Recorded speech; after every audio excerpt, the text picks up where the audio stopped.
See if I can read this. Okay. All right. I'm about to call this meeting to order, but before I do, I want to let everyone know we have hearing assistance in the back, and so if you're hard of hearing, we have some headphones you can use in the back. Thank you to our IT department for making that happen. We'll call this meeting to order. Ms. Fazzoni, please call roll. Councilman Register. Yes, ma'am. Vice Mayor Jarman. Yes, ma'am. Councilman Casto. Yes, ma'am. Councilmember Coburn. Yes. Mayor Tedmer. Yes, ma'am. Next up is the invocation by Pastor Brad Zemanek from Gulf United Methodist Church. Would you please stand? Let's go to God in a word of prayer. Heavenly Father, I pray that your Spirit comes in this place like a mighty rushing wind, offering wisdom, leadership, courage, as well as humility. Dear Lord, I do pray that you have a hedge of protection around Panama City Beach, around the people that come here to visit, come here to enjoy the waters. Pray for those that are the emergency workers that deal with some of the difficulties on the Gulf. We also pray for hedge of protection this hurricane season. And dear Lord, I just offer this time up to you, to be one that is guided by your wisdom. And we lift this up in the name of our Lord and Savior, Jesus Christ. Amen. Amen. Councilman Register. Please join me in the pledge. I pledge allegiance to the flag of the United States of America and to the republic for which it stands, one nation, under God, indivisible, with liberty and justice for all. Okay. Next up, I'm going to use the microphones myself. Next up is the community announcements. We have quite a few, so buckle in. On July 25th, that's today at 7 p.m., we continue with our summer concert series at Aaron Bessett Park. The artist is the Will Thompson Band. On August 1st, at 7 p.m., that's next Thursday, we continue with our summer concert series at Aaron Bessett Park. The artist is Andrea and Mudd.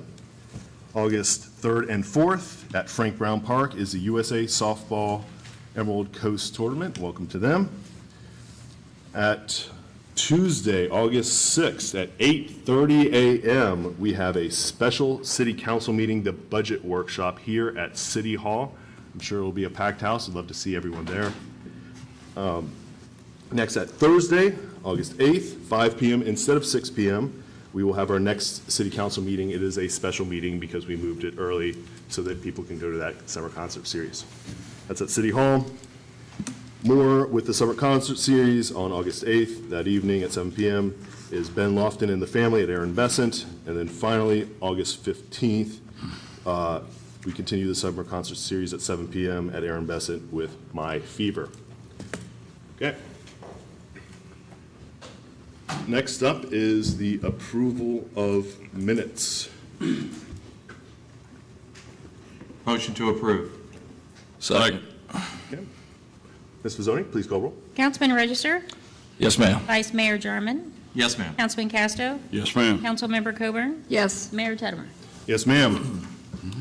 Next up is item F, approval of agenda and additions or deletions. I actually have a few things I'd like us to consider right now. One is I would like to add an item right at the beginning to nominate Charles Nelson to the audit committee. We have trouble filling that committee. We have a meeting coming up, and so if council indicated it may desire, so if the council desires, I'd like him to join that committee. We also wore him down. That'd be a good thing. What's that? We wore him down. So I know. Ms. White called him a few times. I called him, and we convinced him. Next up, I'd like to move ordinance 1651 to number 2 on the item because we have Supervisor Ward here. I want to be respectful of her time. And then finally, right after that, if we could move up the beach safety discussion because we have some members from the Rotary Club to discuss the flotation devices, so also to be respectful of their time. Any other additions or deletions suggested? Okay. Motion to approve as amended. Second. Ms. Fazzoni, please call roll. Councilman Register. Yes, ma'am. Vice Mayor Jarman. Yes, ma'am. Councilman Casto. Yes, ma'am. Councilmember Coburn. Yes. Mayor Tedmer. Yes, ma'am. Okay, next up is our presentations by Councilman Register.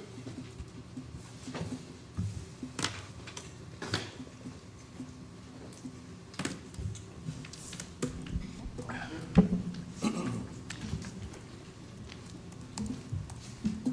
like to call down Mr. Giovanni Bell, please.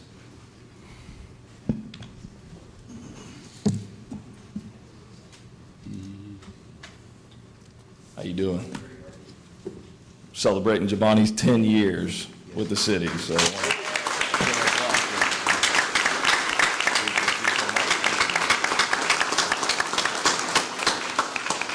You want to say anything? No, sir. Appreciate it. Well, thank you so much. Next up from the fire department, we've got Calvin Tays. If Calvin Tays would come and join us. Calvin Tays.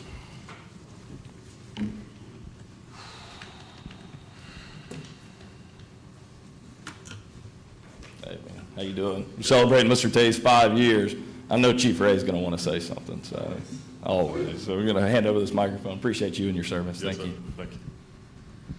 So firefighter paramedic Tays is the prime example of what we aspire to be at the fire department here. One of our lead paramedics, trains our younger paramedics, and is the reason that so many people that come here and visit and live here get to go home on so many days that he's on the job. So I cannot thank him enough for inspiring our younger generation and making our department what it is. Thanks.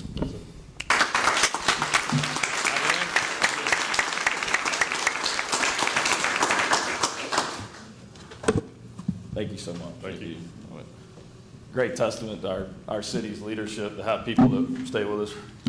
We have another one, I think, she's not here, though. Regina Appleby has been with us from Parks and Rec. She's not here today, but she's been with us for 5 years.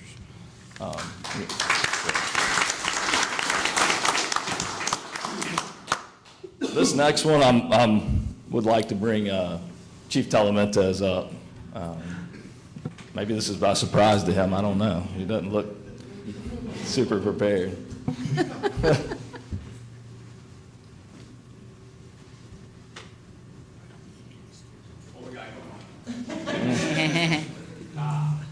Yeah, come on, man. So I'm incredibly humbled and honored to be the individual presenting 20 years of service award to such an incredible man. Chief Telementez exemplifies everything that you could ever want in a police chief. He's obviously very experienced. He's obviously has fantastic leadership qualities, great relationships with other agencies across the county. He does an incredible job listening. He's a forward thinker. He's always thinking about his officers' ideas, and he's kept us extremely safe. I hope you guys will please join me in celebrating the greatest police chief in the state of Florida and his 20 years of service to our incredible community. I think Chief Towle represents us well and is an incredible individual, and I'm honored to be able to give you this award.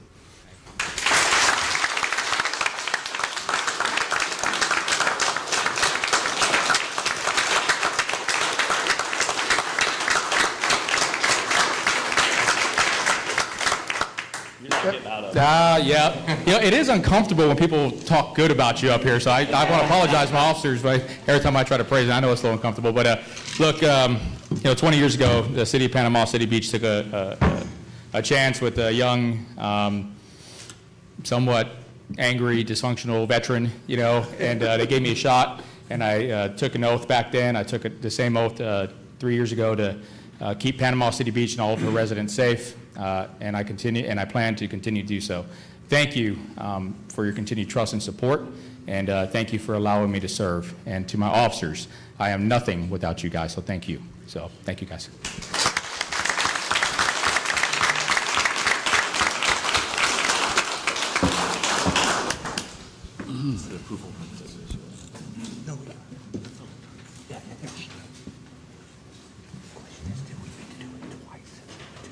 Oh, okay. Ms. Fazzoni, did we approve all the minutes because there are 2 meetings? That's fine, you can do it collectively like you did, so one motion is fine. Okay. Yeah, it's fine. Fine. Okay. Next up is a stormwater presentation by Kathy Younce, our interim public works director. Ms. Younce? afternoon, Mayor and council members. What a great week to talk about stormwater, right? So I'm here this morning to present a look into past stormwater capital improvement projects and give you a look at a few future ones that we're working on right now. So when you talk about stormwater projects, the first thing you have to realize is where does the funding come from? So the funding for the stormwater capital improvement projects is provided through the stormwater assessment fees and the grants. Back in May of 2006, the city adopted a resolution for the initial stormwater service assessment program. So that started collecting the money, and as soon as we got enough money to start the first capital improvement project, we started with design and then proceeded into construction. So in order to actually find out which projects we needed to work on, in May of 2007, we contracted with a consultant to prepare a stormwater master plan and also a stormwater model through city limits to find out exactly where, so staff basically knew where our flood-prone areas were. But in order to say, yes, we need a project in this location, and this is what we needed to do, we needed to provide this stormwater master plan and create a model. In that model, we did some field data collection, data review and evaluation, hydrologic modeling and hydraulic modeling, floodplain mapping, stormwater ordinance review, and they provided some conclusions and recommendations. I'm not going to bore you with any of the calculations, but the photo is a copy of the final report that we received from the consultant. Some of the primary goals that we wanted to evaluate, and the most important, were how do we manage the quantity and the rate of the stormwater generated in two different conditions, the existing condition and also in the future land use conditions. And then the secondary goal was to actually prioritize the stormwater capital improvement projects in those flood-prone areas. So just to give you a list, I'm not going to read everything on that slide. I was wondering when we saw this. It'll be here a while. This is a list of the completed projects. And when I say completed, and the completed dates out there, these projects have to go through design, then they have to go through permitting, then they have to actually be bid out with council approval, and then construction starts. So it's quite the lengthy process. So we started in the Low Water subdivision, which entailed Low Water Drive. We started with our subdivisions to try to get the residents some release in the flood-prone areas. Then we went to Colony Club. Those were both completed in 2010. We went to Coral Drive, which is in Gulf Highlands. There are two different Gulf Highlands, the one north of this intersection and then the one on Middle Beach Road. This is the one north of the intersection of 79. We did some improvements on Coral Drive in 2011. And then we went to the Glades subdivision, where the South Glades Trail improvements were completed in 2012. So number 5 is an interesting one to me because this is in the Bahama Beach subdivision area. And we were able to later, and you'll see at number 14, come back to that same project that we implemented and connect to that same system to help even further in Bahama Beach subdivision. So that was completed in 2015. So then we moved to Calypso Outfall in 2015, and basically we were trying to move the outfall, the bubble up structure, away from the structure so we didn't cause structure failure problems. Also install a baffle box to collect trash before the stormwater is dumped out onto the beach, and then add a little exfiltration addition in that location. So in 2015, that was completed. Then we moved to Caladium Circle, which is in Open Sands subdivision. It was completed in 2016.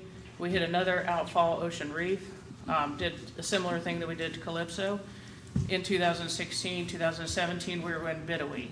Bidawee, we did improvements on Seoach Drive, but we also collected runoff in Seclusion Drive at Seychelles Court, and all of that was completed in 2017. Number 10 says Gulf Highlands improvement, but this is actually an improvement that goes under Front Beach Road. But it helps the Gulf Highlands subdivision that had substantial flooding in 2013. There were several hundred homes that had 12 to 18 inches of water inside the structure. So the model showed they had two existing 54-inch pipes under Front Beach Road. So it showed if we add an additional 2 pipes to it, that it would actually get rid of that choke point and help the hydraulic flow a lot better. So that's what we did, and that was completed in 2018. and it substantially helped that location. Now, number 11 is labeled the North Glades Channel, but it was actually an improvement that was a joint coordination with the county. It's a shared basin that helps drainage along Moylan, Clarence, Allison, and Laird. So that was a huge improvement that we took on, and helped a lot of flooding areas in that location in 2019. So then we went back into Colony Club, and there are actually 2 projects in Colony Club, one in 2020 and one in 2024 on Eagle Drive. The first one was the lake didn't have a positive discharge and would basically fill up with water and overflow into the road. So we provided a positive discharge to an existing ditch. The second one was completed in 2024, and it was an existing drainage ditch that was filled in over time with landscaping and dirt and sod, and so we cleaned it out, reestablished it, and provided a positive discharge connection for that. Number 13 is Ombre Circle Culvert Cleaning. That was completed in 2020, and that's in the Glades subdivision. And like I said before, number 14 is in Bahama Beach and connected to number 5 system. That was also completed in 2023. So I'm going to show you some pictures of the last 2, 2023 and 2024, that we completed. And as you can see, the first picture shows some significant flooding. The second picture is the actual drainage ditch being reestablished. The third picture was a surprise, and it was a coordination with the golf course. And I'm super thankful for their help and coordination to take a system that was under capacity and create enough capacity to get that water out of there. So that was a great project. This project is the Gardenia and Agave Street project. And as you can see, the first picture shows it pretty messed up. I mean, construction is not pretty when it first starts. The residents there were super nice to us. They were super understanding. The first picture is when we started dewatering the whole situation. The second picture shows us where we installed the structures and the concrete pipe. And the third picture is the finished product.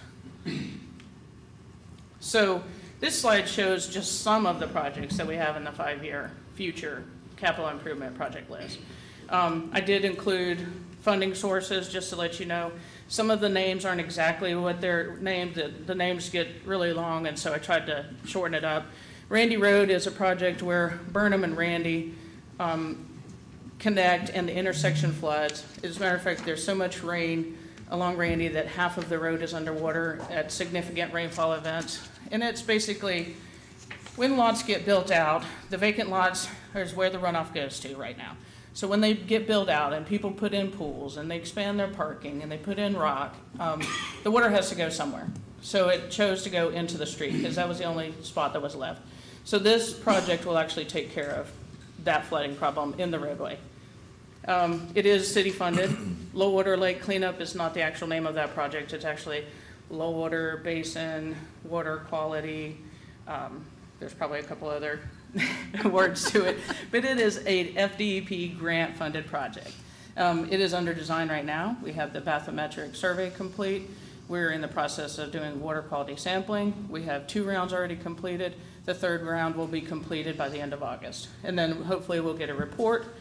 The report will tell us how we need to proceed forward with design and permitting. So right now we're working on that one diligently. Offshore outfall. It's partially funded through a community development block grant, which is a disaster rated grant. Design was complete in 2024. And then after permitting is complete, it will be bid out. Sanssouci Road Drainage Project. It is also a hazardous mitigation grant that we received through Hurricane Michael. This project is basically, this house has been flipped so many times, it's in a bowl, there's no positive discharge. We sent structural engineers out to look at the house to see if it could be elevated out of the flood conditions. The answer was no, and so the only option that this location has is to demo the house and create a stormwater pond in this location. So that's the grant that we've approached for this project. Design is complete as of this year, and we're waiting on the Federal Department of Environmental Emergency Management to approve us to move forward to phase 2 construction. So this is just a small clip of what we have going on. The in-house stormwater projects that are performed by staff are not even on this list, just to let you know. So I wanted to talk a little bit about the outfalls. The outfalls are part of our stormwater system and have been part of our stormwater system since the 1930s, when Panama City Beach Parkway, or Back Beach Road, was first built. This location in this picture is the one that is next to the city pier. So these structures have always been with us. I wanted to give you a look at how many of these structures we have in place, which is this map. So the purple outline is city limits. If you can look on this map, you see the red ones are continuous outfalls, and the yellow dots are what they call intermittent outfalls. From B119 to B55, those are all within city limits. There is one that we don't own and maintain, which is at the county pier. So the yellow dots are the intermittent, and I'll tell you the difference between the two. But as you can see, there's a lot. This picture is a little hard to see. I probably should have used a different color. So continuous versus intermittent. On the left-hand side, continuous is, you'll see the round structure, which is usually a manhole, or it's called a junction box, and then a pipe that comes out of it. The pipe then exits into an open ditch, and you can see water continuously running out of it. The one on the right-hand side is an intermittent, or exfiltration system is what they call it. You can see the square inlet boxes that are connected to the exfiltration system. Stormwater comes in, it goes out into the exfiltration system, and it perks out and it's treated. Now, if a massive storm comes in and it overwhelms the exfiltration system, the last square inlet at the end is a bubble-up structure, and it will pour out the top of the bubble-up structure. Any questions? Thank you, Ms. Younts. I have a few questions. I'm sure also the other council members do too. How do you evaluate and add stormwater projects? How do we evaluate and add? We follow the report that we got in 2007. And just to let you know, we're pretty close to almost finishing those, but there are still some projects that we need to work on that are in that report. Okay, and that report is available for anyone to read? Yes. I know the Randy Road and the Sansucci folks were really looking forward to some relief there. Those are some good projects. Sure, they will be really excited. Other council comments? At what point do you think we would need to reevaluate the stormwater master plan? So we actually have a contract that is continually upgraded. All the as-built are put into the model on a continual basis, and then they look at it every so often with our consultant, current consultant. So it is. So it stays constantly updated? It is pretty much, yes. Excellent. That's all I have. Good presentation. Thank you. I'm familiar with most of those Yeah. projects. Kathy over the years on them, and they put them all on the list. We have done a lot with stormwater department, and thank you for a very informal presentation. You're welcome. Just thank you. Great presentation, great work. I Thank mean, you. I enjoyed working with you on the golf course I one did. personally, so, Thank you. and we got a lot of relief for residents there on Eagle Drive, so it was really good. It was huge. Thank you. Thank Yeah, they you. were really excited about that. Yeah, I was just talking to someone on Randy Road, and they're looking forward to getting something done about the flooding over there. Thank you for all you're doing. Yeah. Thank you, Ms. Mintz. Thank you, Kathy. Okay, next up is public comment on the consent and non-agenda items. I ask that, remember, this is consent and non-agenda items. If it's on the agenda, you will have opportunity to comment. Please state your name, speak into the microphone. Please address me or the council as a whole, not individuals. And especially given some of the recent, honestly, political violence, I want to ask everyone to keep it calm in here. This is local government. We are working for you. Very calm. That's my name. Middle name's calm. Rex Lee Reed, 202 Gulf Lane. I'm rising today to request that the council consider or stop taxation without consideration. And what I mean by that is, if you look at the special assessments. Rex, that's on the agenda. I know, but half the time you won't let us comment on something about that by the time we get there. So do you want me to hold the comment? Yeah, there will be public comment on Okay. the assessments. Thank you.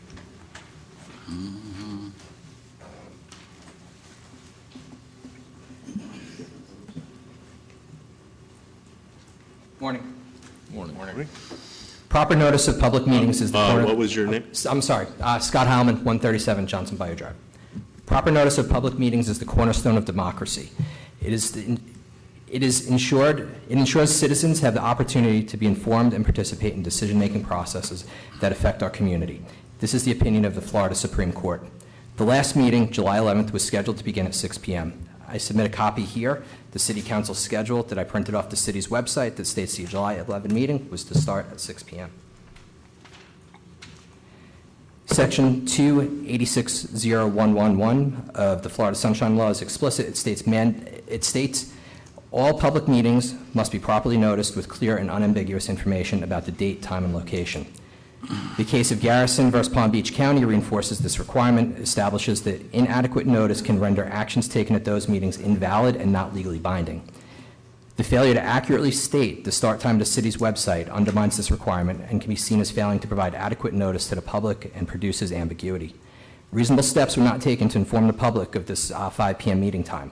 The city's website today still states the meeting for July 11th was to start at 6 p.m. There was no 6 p.m. meeting. Simply posting a meeting as special without clearly communicating deviations from the regular schedule, such as updating the meeting times on the official website, is proof that you did not fulfill the law's requirements. Ambiguity cannot be present in the notices, and in this case it was. There was no meeting at 6 p.m. This oversight failed to provide the public with the opportunity to attend and participate as required by Florida law. I have a few questions for the council.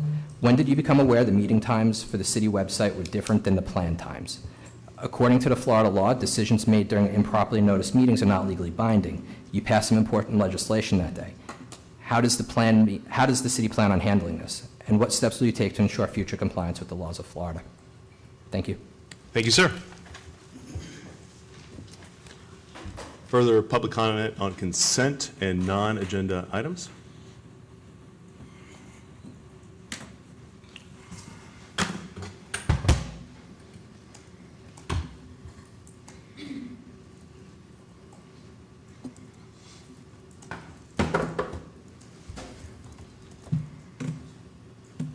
My name is Captain Gary Wayne Beck. I live at 2601 Beach Street. Gentlemen, ladies, I'm happy to say that I've gotten some response with my surf rescue system. I've been working on it, and I've had several different breakthroughs. I'm happy to say that I have some drawings and stuff that I'm going to be getting with Captain people. Beck, that is an agenda item. Is it? Yes, it is. Okay, well, I'll change it then. Mayor, I've been exposed to criminal acts that come directly against the Constitution and Bill of Rights. These acts come against me as well as the people and the Republic. These acts are criminal to the point where I am obligated to resist with the utmost fashion. I cannot take a knee to such tyranny that I've experienced for so long. And when I'm inside of a courtroom and I have a judge that I tell that I didn't write this letter, which they're taking advantage of my handicap. You know, they take advantage of a handicap, but you know, they've done it to a lot of handicaps. I've seen them take handicapped people's homes and everything else, but I'm a little different. You know, I'm not going to take a knee because I was trained with the best. And what I'm saying is that they're coming to take my house again, and they're telling me they're going to do it with a judge that I sit down in front of and says, Your Honor, I didn't sign these papers. I don't know what these papers say. You know, I haven't a clue what these papers say. This is exactly what y'all been doing to me before. And if you go and check, I had already been to the sheriff's department telling them that they've been forging my name, and they kicked me out the sheriff's department, won't let me talk to the sheriff. Now, when we elected y'all, I asked all y'all in Telemonte, I said, look, you got one thing to do. Just get me in touch with the sheriff. I'm trying not to hurt anybody, don't want to hurt anybody, don't want to be mean, don't want to be bad, but home is as far as I can go. Has it happened? No. Yes, it has. I haven't been in touch with the sheriff. You know, I get in touch with Telemonte about all that other stuff, and I give the phone to the lady, and she tells me she can't get into my phone, and the only thing wrong with it is cracked face, you know? And I'm just trying to figure out, you know, how is it that I'm here again, and I've been under threat for so long, and I've been eating all the propaganda that they've put out against me, trying to do what's right for my nation, as well as the victims that's been afflicted in this county. So I'm just, I would like to say focus on the good, but like I say, I can't deny what's been happening. So please help me, because it's my obligation to fight, And I swear, I won't, Neil, you ain't got enough money. I don't care. You put 100 tanks out there, they're going to get everything I got for every man, woman, and child that's ever sacrificed their life for the Constitution. And the thing that everybody up there seems to forget about, the Bill of Rights. You know, our right to present evidence in our defense. This judge took the only witness I had. You know, the right to take in and have representation. You know, this is in civil court.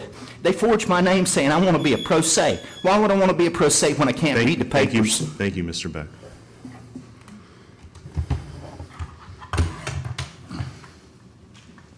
Is there further public comment on consent and non-agenda items? Okay. Mr. Whitman, would you please respond to the public comments? Yes, sir. In reference to Scott's comment, we did properly advertise the special meeting, but I do take full responsibility in not making sure the website was changed. I'll make sure that's corrected before our next meeting. In reference to Mr. Beck, Chief Talamantes and his team over there always bends over backwards to take any reports he wants to file with us. Last time he refused to take one or file one, and I refer him back to the 14th Judicial Court or Tommy Ford's office. Thank you, sir. And I want to say to Mr. Hellman, we take that very seriously. I really appreciate you bringing that to our attention, and we will absolutely address it. This entire council really does care about making sure that we're accurate across the board, and we will absolutely address it. So thank you, sir. Mr. Beck, we have worked extremely hard with you over the years to try and get you in contact with the folks that you need to get in contact with. You know that the county court is outside of our jurisdiction, the sheriff is outside of jurisdiction, and despite that, we have continually and regularly attempted to help you and get you in contact with those folks. If you want, I have Pastor Rob Rains here who would love to talk to you afterwards in case there's another avenue that can get you some help. We're trying, Mr. Beck, and we have tried repeatedly to help you. I know it can be really concerning if your house is under threat, but we have tried, sir. Okay. Sir. Yeah. No further comments, please. Officer Chelmont. Sir. Yes, sir. Okay. Next up is the consent agenda. Ms. Fazzoni, please read. Resolution number 24-155, a resolution of the City of Panama City Beach, Florida, approving the allocation of $98,708 for federal fiscal year 2023 Edward Byrne Memorial JAG Program funds to Bay County for the Bay County Real-Time Crime Center and designating the mayor as the city's authorized representative. Okay. Can I get a motion? Motion to approve. Second. Ms. Fazzoni, please call roll. Councilman Register. Yes, ma'am. Vice Mayor Jarman. Yes, ma'am. Councilman Casto. Yes, ma'am. Councilmember Coburn. Yes. Mayor Teddemer. Yes, ma'am. Next up, remember we've shuffled around the agenda a little bit. This is the nomination of Charles Nelson to the Audit Committee. He fulfills the requirements as being a CPA, and we are always looking for people to help with that committee. It is difficult to find citizens willing to serve, and thank you, Mr. Nelson, for offering to serve. We really appreciate it. Can I get a Second? Yeah. We need a motion. Yeah, motion to The mayor approve can make Mr. a motion, Nelson yeah. You need a Second. motion. to the Audit I Committee. didn't know if they needed a There we motion. go. I don't know. There you All right. go.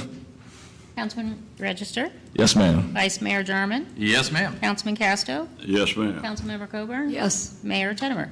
Yes, ma'am. Welcome to the Audit Committee, Mr. Nelson. Looking forward to meeting with you next week. Okay, next up, we have moved the discussion of the change to the election next. So, Mr. Davis, could you please read the ordinance for me? Sure, this is a discussion item, so I won't read the title, yeah. just to make sure we don't create any confusion, but. Yes, sir. At the June 27th meeting, the council directed staff to prepare an ordinance to change the dates of the city elections to align with the federal, state, and local elections in November. You have an ordinance in the agenda packet that does just that. It also, Florida statute allows you to do that by ordinance instead of by charter referendum. And it also allows you to deal with any issues related to the transition of those dates. And so according to section 2-2 of your charter, we have also made language to clarify that if the election was changed, the terms of any council member affected by that date change would extend until your duly qualified successor is elected or appointed. Okay. Thank you, Mr. Davis. Our Supervisor Ward is kind enough to come talk to us about what would change if we went forward with this ordinance.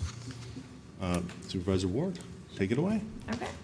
All right. Good morning. Thank you for having me. As the Bay County Supervisor of Elections, my job is to educate voters and administer elections according to Florida statute. I am here because Mayor Tedemir asked that I just explain the facts regarding potentially changing your election cycle to coincide with the county election timeline and just answer any questions that the council may have. Some of the potential effects include increased voter turnout, but that also looks at increasing potential voter apathy, so increased number of undervotes on the city contest. You're decreasing the cost to the city, but you're also removing the city clerk from your election process. There is an increase in voting locations and times. So the first one is voter turnout. So I realize that the obvious benefit is the increased voter turnout. It's no surprise that the general elections in November have a much higher turnout than the other elections. So with that being said, you need to look at the difference in turnout in regard to the presidential year and then the governor's year. So as of now, your mayoral elections line up with the presidential years, which historically have had a little over 75% turnout, while the November elections during the governor's cycle has on average about 53%. In contrast, when we look at the city elections in April, the last two mayoral elections had a little over 26% turnout, and the 2022 Panama City Beach election, when the two council seats were up, just saw just shy of 17% turnout. So now, just because you increase the overall turnout number, that doesn't necessarily mean that you are increasing the turnout for people that are making a choice on the city contest specifically. So if we look at the 2020 presidential election, nearly 14,000 people did not make a choice in the county commission race that was also on that same ballot. So yes, overall turnout was high, but that doesn't necessarily mean that all the voters that wanted to vote in that election wanted to vote for that specific contest. So out of 75%, about 14% did not vote for the county commission contest. In contrast, in the last Panama City Beach race, there was only one undervote. So in the mayor's race, only one person didn't choose to vote. That means they were there to vote for the mayor. This is where we get into discussing voter apathy. So the more choices on the ballot, the voters get tired. They tend to not make it all the way through to the end. So if you were to have your city referendums on a general election ballot, they would appear at the very end of your ballot. So you would have statewide referendums, then your county referendums, and then your city referendums. So in 2022, Panama City Beach had 8 referendums on their April ballot. So if you came to me and told me to add 8 referendums to a general election ballot, you could potentially create a 4-page ballot for your voters, which in my opinion is not ideal for the voters. So decreased cost to the city, like I said, also removes the city clerk from the whole process.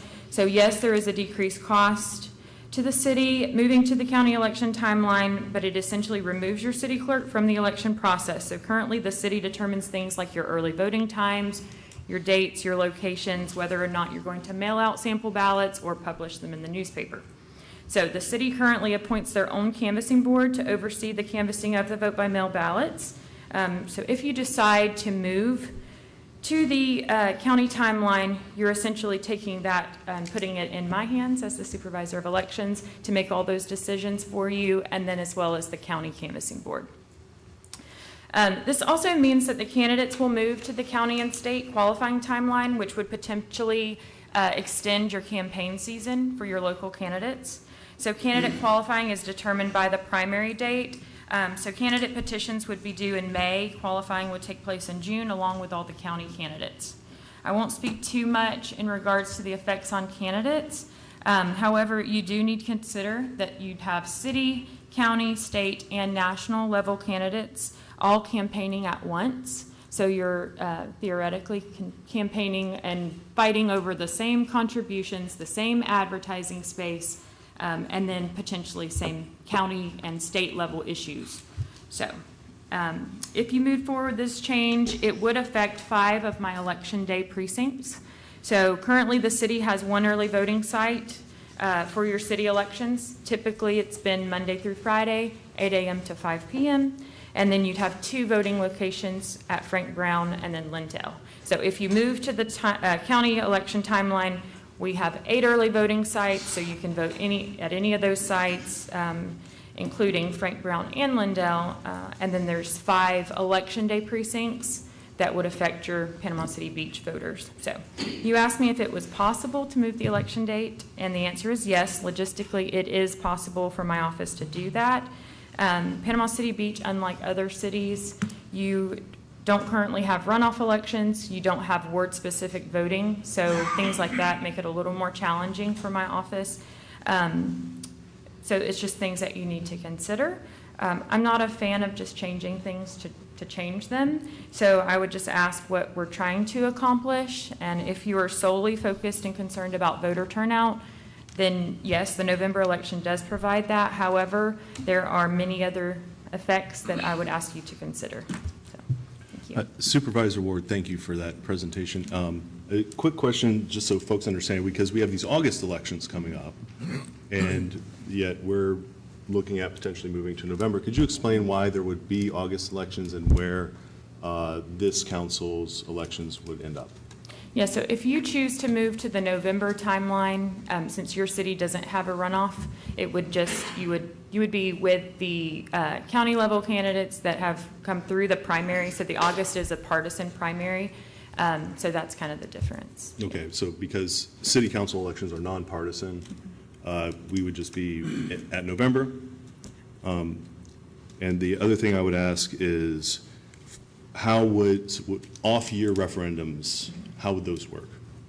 So if you decided to do a special referendum election, say you had the 8 referendums like you did in 2022, there are some cities that are on the April timeline still, even if you make this change. So you could potentially have your special referendums in April, or hold a special referendum election, and then the city would just pay the cost for that. And if we did it in April, we'd be paying for that anyway. Correct. Yep. Any questions? I'm going to open it up for public comment after Supervisor Ward's done. So any further questions for Supervisor Ward? Very thorough, thank you. Thank you, Ms. Ward. Thank you. Thank you. Thank you, Supervisor. She rearranged her schedule to be here, so we really sincerely appreciate it. Are there any public comments on this discussion item?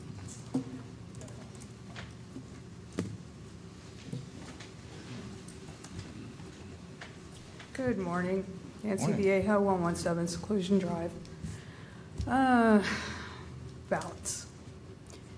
I'm opposed to this, big time opposed to this.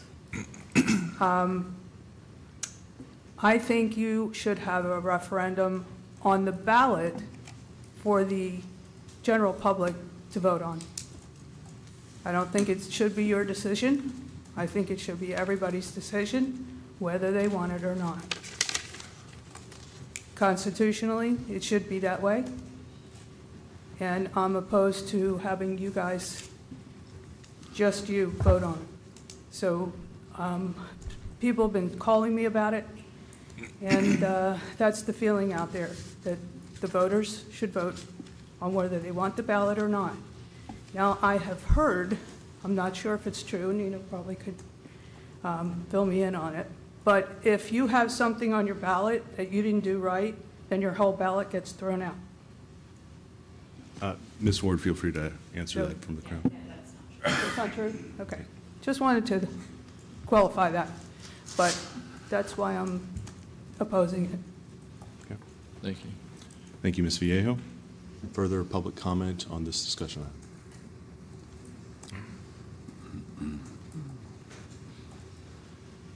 Charles Nelson, 221 Summer Breeze Road on the beach.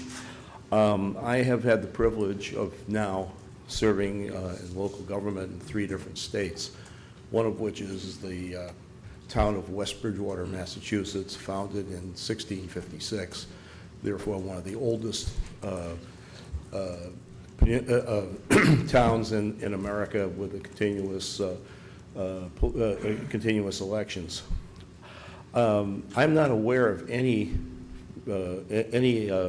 jurisdiction that ties local elections to the federal election, specifically the presidential election. The reason that has been stated, that I've heard throughout my entire lifetime in politics, has been that the local elections will be overwhelmed by the presidential election and other elections, and therefore the issues and the personalities of a local election will not be vetted or even acknowledged. I respectfully request that the council study this a little bit more, and I think ultimately decide that there's a reason for the wisdom over 3 centuries, 50 states, and thousands of municipalities of not wanting their local elections overwhelmed by a federal election. Thank you. Thank you, Mr. Nelson. Ms. Ward, I hate to ask you questions from the audience, but are you aware of other municipalities in the state of Florida that have done this change? Yes, there are other cities in the state that have their elections coincide. One that comes to mind that's very close is the city of Crestview and Destin, I believe, has also made the change. They made the change in 2019. Yep. Okay, just to repeat for folks watching, there are other cities that have done this, including Crestview and Destin. Yep. Okay. Further public comment on this item?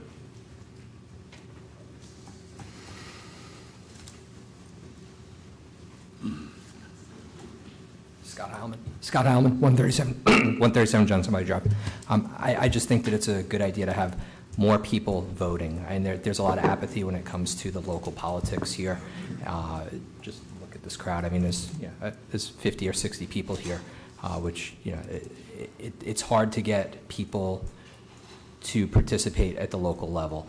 And I think by encouraging this to happen at the same time as federal and state elections, that you're going to have more participation, more involvement, more people are going to be involved with the political process at that time. When February, March, April are going on, people have other things going on. When the political season comes around, people are investing their time into politics. This is when they're looking at it. That's the season, and I think it makes sense to have the election happen at the time when this is when the interest is going on. Thank you. Thank you, Mr. Hellman.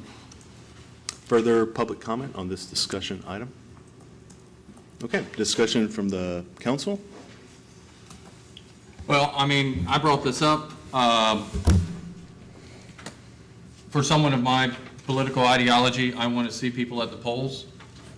I've reached out to the city of Destin. They made the change in 2019. They have seen at least a 50% increase in their voters. So I understand voter apathy, but I am not up here to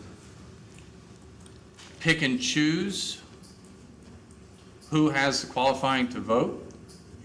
We have apathy now in April by a sheer representation of the amount of voters that vote. I don't think you're going to see the level of apathy that's going to make up the difference between 26% and 75% voter turnout or 14% and over 50% turnout. You're not going to see that. I think it's a good thing for the city. We want participation. It does extend the campaigning time. Now, as a candidate, you can choose to you don't have to choose to campaign at all. But that extended campaigning time gives the candidate longer to be able to go into the neighborhoods and communicate directly with constituents in the city. Right now, they only have 2 months of a resident actually knowing who's qualified to run. So residents will know exactly who's qualified to run, and they will have plenty of time to get to know them. As far as the city clerk is concerned, I don't see it as, one, the city clerk is busy as can be anyway. Two, it takes the level of, or you have an independent entity reviewing your election. You're not doing it in-house as we do it now.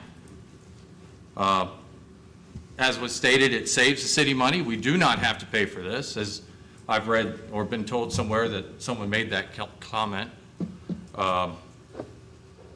Let's see.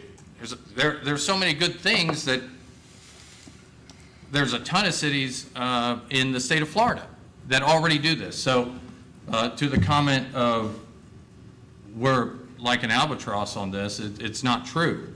There are plenty of places across the United States that have their elections in November, especially here in Florida. So that's, I mean, I would like to move forward with this. I'll entertain any questions anyone might have for me. Further discussion from the council? Yes, I'd like to, first of all, thank Vice Mayor Jarman for bringing this up. Previous councils have tried to do this in the past, and I think the previous supervisor election wasn't open to this at that time, what I remember. I think Drew and Holly are shaking their head, yes. But anyhow, 17% turnout, my election 2 years ago versus 75% turnout, that to me is a no-brainer in saving on the cost. So I agree with Vice Mayor Jarman on us moving our election to November for those reasons. Okay. Thank you, Councilman Kess. Let's get Well, everyone. I was just going to answer one question. Vice Mayor, let's just get everyone, Okay. and then we can go back. Councilmember Coburn? Well, I've really struggled with this because I believe that we need to provide clarity to the voters. And I feel like with the long ballots, there is going to be more confusion. I think this is also going to create a barrier to individuals stepping up and running for office because you're not going to be able to do it unless you're able to get boatloads of money. And frankly, I'm rather appalled at how much money is spent on campaigns. So certainly it stimulates the economy, but we're going to all be out there fighting for sign placement, fighting for contributions. And just imagine what debates would be like if we're all running at the same time. So I think that we owe it to the voters to make it as easy as possible with no confusion to be able to understand how to go to the polls and vote. And I think this is going to create a lot of confusion for the voters. So I am opposed to this. Thank you, Councilmember. Councilman Richardson? I like Ms. Coburn. I've struggled with this. I've gone back and forth, and I've talked to a lot of people. And I'm actually come to a consensus that I'm in support of this, and I'm in support of saving money for our community. We get 8 other sites. We have 2 right now, I think, that we can vote at in our election. Is that correct? 2 different, Frank Brown and the Lindell, the library there. I think this gives people an opportunity to be able to get out, saves us some money. And but it's not without struggle. I want more turnout. I want more people to be out there. I want more people to vote. And the onus on us. The good thing about local elections is it's door to door. I think the guy sitting to my right proved that door to door works.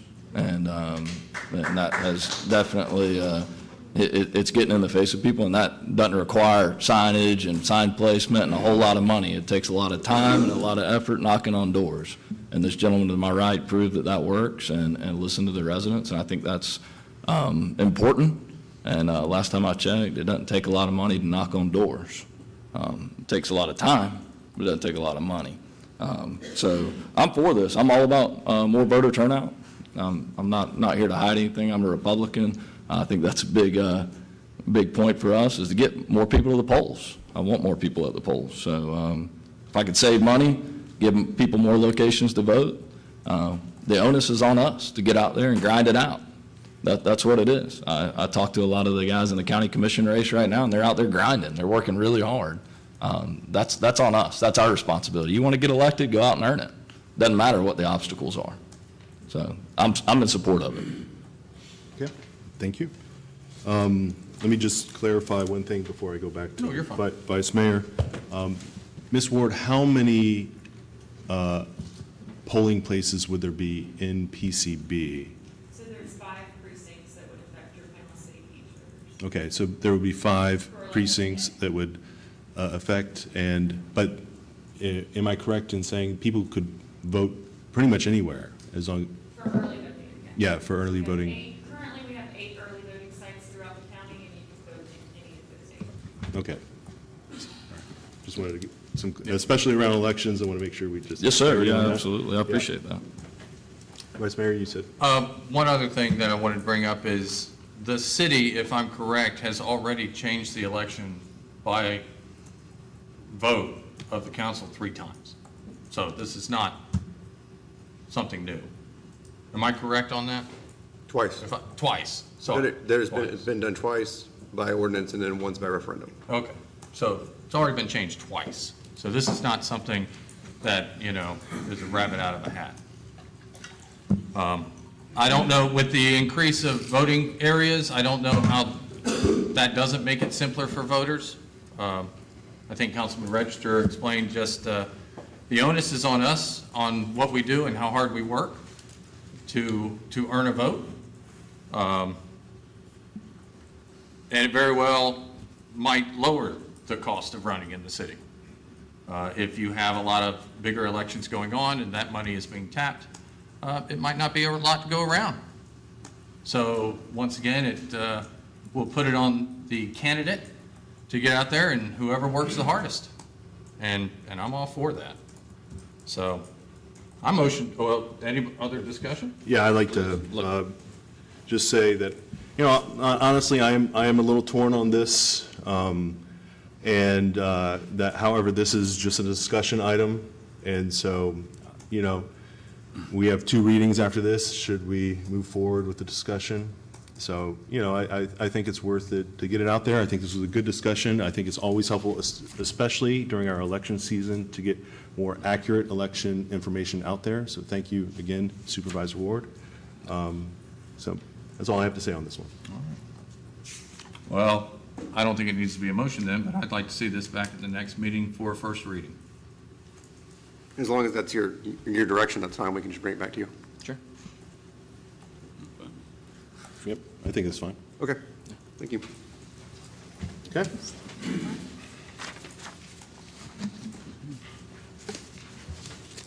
Next up, we have beach safety.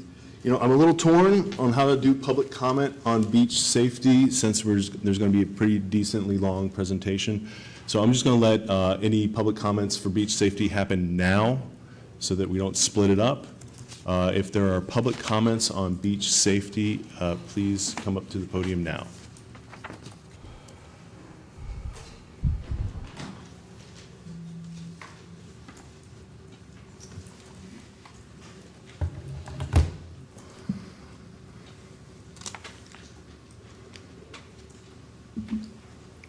My name is Captain Gary Wayne Beck. I live at 2601 Beach Street. As I was saying earlier, I have the Last Chance Surf Rescue System. I had planned on getting a little bit better paperwork for you, but I've done as best I could with what I had to work with, and during the meantime, I've had a breakthrough with the surf rescue system. I'm prepared to get up with y'all as soon as this meeting is over, and I'll show y'all what I've done. From my first invention, I have improved on it, and I would like to give y'all the opportunity to choose, and we can brainstorm together to come up with the most effective way to make it safe for the people to get into the water and to be able to protect the people that come to Panama City Beach and offer them a more pleasurable experience. But we also have to realize that it is a tragedy when we lose lives in our surf. But we've also got to realize that we're a free people. So we've got to walk the balance between us being free and taking care of the people. There's some things you people up there can't do. If people are stupid enough to do stupid things, people are going to get hurt, and all we can do is mourn. But what I'm trying to say is, though, on a lighter note, I want to offer the lady sitting on the beach, the man walking down the beach, or anybody out there that gets into trouble, their ability to help somebody in need. Plus, you know, we've all seen our lifeguards get hurt. We've seen all these tragedies. But what I have prepared is the ability to take, and for the lifeguard systems to take and kick in, and I'll give y'all the opportunity to take and use the different systems to whichever one y'all like the best, which is, it saves on, from the second model, it saves on the cost and materials, but all I can say is let me show you and we'll go from there.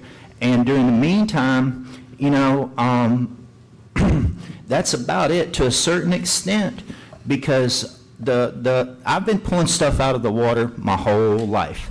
I'm not the best at everything, but what I know, I know. And right now, I don't know everything about the surf because I haven't got as much time on the surf as you people. I haven't seen all the stuff that's happened as somebody that works in the beach services or the lifeguards or anything like that.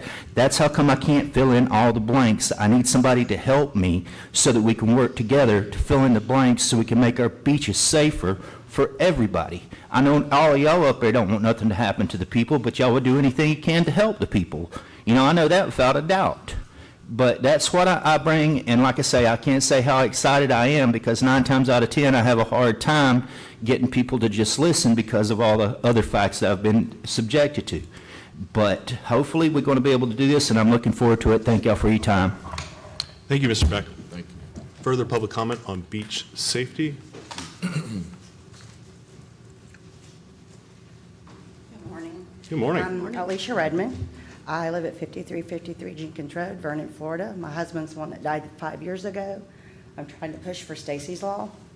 I'm the one that got the fines and the life-saving devices, even though there's no life-saving devices at the beach still. I have a question for y'all. The beach safety money, the $500 fine, that money to me, when I asked for that to be done, was to prevent people from going in, 1. 2, that money should go back into beach safety. I don't understand why it goes into a general fund. I don't get that. That money should go back into the beach safety so we can have more lifeguard stands. That just kind of blows my mind a little bit there. Because when I think of general fund, I am thinking that it goes to go mow the grass or whatever other things, just kind of petty things to me, where beach safety is to save lives. And that's what Stacy's Law is about. It's Stacy's Law saves lives. He gave his life up for strangers. My children watched my husband die. I watched my husband die. And it still affects me to this day.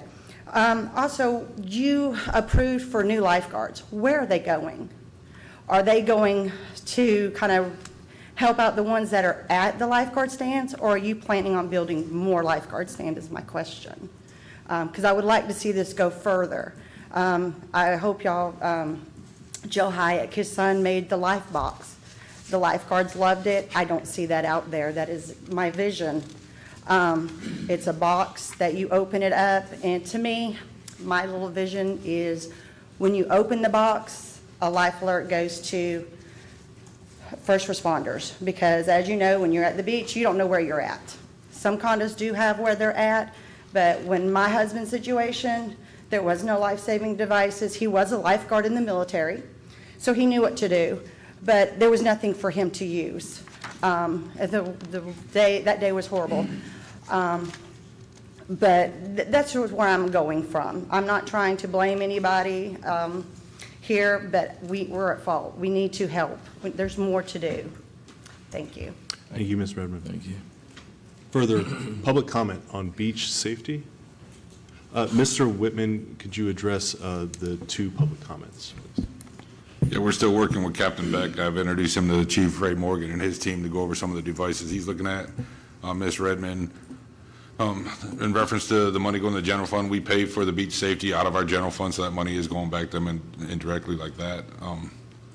We're going to discuss the boxes with the Rotary Club, so I'll let them do the presentation on that. And I think there's one more question about where the new lifeguards are going to be deployed? Right now, they'll be on Roman until we find another private-public partnership where we can put stands on there, or we're looking at doing it at our beach access points that the city owns. Yep. Right. Thank you, Mr. Whitman. Okay, so we have 6 beach safety discussion topics that are in the agenda packet. 1 is public rescue tubes, 2 is a public-private partnership cost breakdown, 3 is LED warning lights, 4 is flotation devices, 5 is the ambassador program, and 6 is AI software technology. Thank you, members of the Rotary Club, for offering to do the public rescue tubes. If you could come up, they're willing to do a brief presentation. Don and Jean, thank you. I think there was a presentation that's going to pop up. Jerry should have it ready for you. Okay. All right, well, I'll go ahead and get started with a quick introduction. I'm Don Cooley. I'm the president of the Rotary Club. I'm here with Miss Jeannie. She's in the Rotary Club with me, and she's going to help us out, and we're followed by several members of our Rotary Club that's in the audience. So I just want to say good morning to Mr. Mayor, Vice Mayor, and City Councilmen and women. We're here this morning to present the public beach rescue tubes to go with the beach accesses. It started off by the Rotarian International magazine called The Rotarian. Ran an article highlighting a service project conducted by several clubs in Hawaii. This project addressed the same issue that we battle every day in Panama City Beach and Bay County. Go skip to it over here. There we go. All right, good. And what that is water fatalities. So that's exactly what we're trying to do to combat is water fatalities here on Panama City Beach. The use of this tube has shown to reduce rescuer deaths from 60% to 13% over the 17 years it's been deployed with this project. Again, PRT is the acronym for it, so if you hear me say PRT, that is Public Rescue Tubes. We're looking at placing these public rescue tubes at each Panama City Beach access up and down the beach. Right now, we believe there's 99 beach accesses. We would like to start off with a pilot program of 5 to 10. Why are we here today? Again, we're here for beach safety, saving the lives of Panama City Beach, the people that live here, and of course the tourists that come here. It's a sustainable and proven project. It's shown by that, but it's around the nation right now, and we also use it over there in Perdido Key, Navarre, Pensacola Beach has employed this since 2015, and it's worked very well for them. We're asking as the Panama City Beach Rotary Club to partner with the City of Panama City Beach and get these public beach access tubes at least 5 to 10 stations as a pilot program so we can get this thing going and see how it's going to work for us. Panama City Beach Rotary Club does have a proven track record of working with the city and the county. That's shown by the Miracle League out here on Panama City Beach at Frank Brown Park, where we have partnered with them and we raised the money to put the Miracle League in. And that Miracle League is sustaining to this day, and Panama City Beach Rotary Club is still involved with that Miracle League till this day. I'm going to leave this up here, a little bit of facts behind the rescue tubes while I read a little bit here that I have written down that you guys can kind of see with the little facts that we have. Tuesday, myself, Miss Jeannie, and a couple other Rotarians met with Mayor Tedemeyer and proposed our project as we are passionate about making visitors safer when visiting Panama City Beach. We also briefly sat down with Deputy Chief Justin Bush with the fire department to inquire about how to measure success of this program once we get the pilot program up. He gave us some good advice on what to do and maybe where to start putting these tubes out at. He did suggest the city pier for one, because it does have a camera out there where the camera could catch some success or failures of the tube that may be, and then we can record those as needed. The city's mayor and city council have done an amazing job educating the public to the hazards of our wild waters out here in Panama City Beach, shown by the flags and things of that nature. But even education isn't going to stop a friend, family member, or just a good Samaritan from trying to do something to help. We just want to propose the idea of letting us give those people a fighting chance with the PRT, or Public Rescue Tube. Thank you, and that is our presentation for the Public Rescue Tubes, and if there's any questions, I'll be happy to answer those at this time. Thank you, Mr. Cooley. Absolutely. I really appreciate Rotary stepping up here. When I reviewed the reports for drownings in PCB, I noticed people were using a lot of ad hoc devices. One was a boogie board. Another was a inflatable kids pool. they were going in with an inflatable kids pool to try and rescue people. So, I know there's some concern that this would encourage bad behavior, people going in untrained, but it looks like we're already getting that. People are going to go in. That is a concern with these tubes, and that's part of the program. We'll have to evaluate it. Can you speak a little bit toward how you would be able to help us with inspections? Yes, absolutely. So the Rotary Club Panama City Beach has a membership of about 50 members right now. 35 are really actively participating in the club. And so we would make a list of those. And over in Pensacola, Navarre, where they're instituting this now, their club only does the inspection of those tubes every 4 to 6 weeks, and they have a checkoff sheet for those tubes. Once a year, they put together a working party and actually go out, and if a pole needs to be replaced, they do it at that time. Of course, if it needs to be done sooner, they do it. But the once-a-year working party is when they really just change these things out. And if they need to be replaced, they do it at that time. We would be looking to partner with the City of Panama City Beach after the pilot program, after it's proven, to maybe help out, do a 50% type inspection period. But at first, it would be 100% with the Rotary Club. Okay. Is there, this is a question for Mr. Whitman, I believe. We would need permits to put these up, right? I don't think for life-saving, I'd have to refer to legal on that. If it's life-saving, we can have those up without permits, but I'll leave that to Cole. The only issue that I would see is that DEP doesn't, when we dig in the sand, DEP sometimes requires a permit just because you're putting something on the sand. But other than that, we'd have to look into that depending on the scope and everything on what they've done in the past. Okay. Yep. Vice Mayor? All right, so one question for you guys, one question for legal. Problem with theft of these? As far as what we've talked to with the folks to the west of us, there has been zero theft. Okay. So that's kind of where we're going with it. They've had zero theft. We haven't touched base with anybody in Hawaii or the bigger cities, but there's been no theft as far as we can tell from the west of us. Okay. And then, Mr. Davis, would this, as far as the state of Florida, be considered a life-saving device? Because I know tampering or misuse of a life-saving device in the state of Florida is third-degree felony. I don't know. I'd have to look at the statute. Okay. So what we're proposing with these devices is to collaborate with the city of Panama City Beach and our Rotary clubs. And, we have a lot of strength throughout Rotary. We have 5 clubs just in our general area here that are all willing to participate. And a couple of things that we would like to do is in that collaboration is to lay out the plan that is already existing in the areas to the west of us. And we would like to see a consistency throughout our beaches here, so when visitors do come, they know what these devices are, they can see these devices. And a couple of things, we're continually trying to improve the process of them. So these tubes do have the instructions on them. They are, of course, in an emergency like this, people are panicking, so they are looking for anything that they can do to use to save an individual. Our thought process is to provide you with the step-by-step partnership of how we feel like our Rotary Club can assist with this project. As far as financially, we would be the ones that would install them, provide them, and for a long time, we would be able to make sure that there was a checks and balances process as far as the inspection schedule and a report back.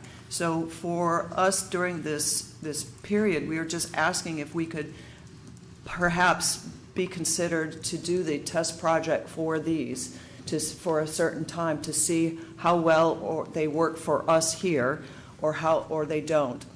So the budget of these would come to a cost to the Rotary Club, which our Panama City Beach Rotary Club is completely prepared to be able to provide, install, and inspect these for the test period for the 5 or 10 stations that you would like to do.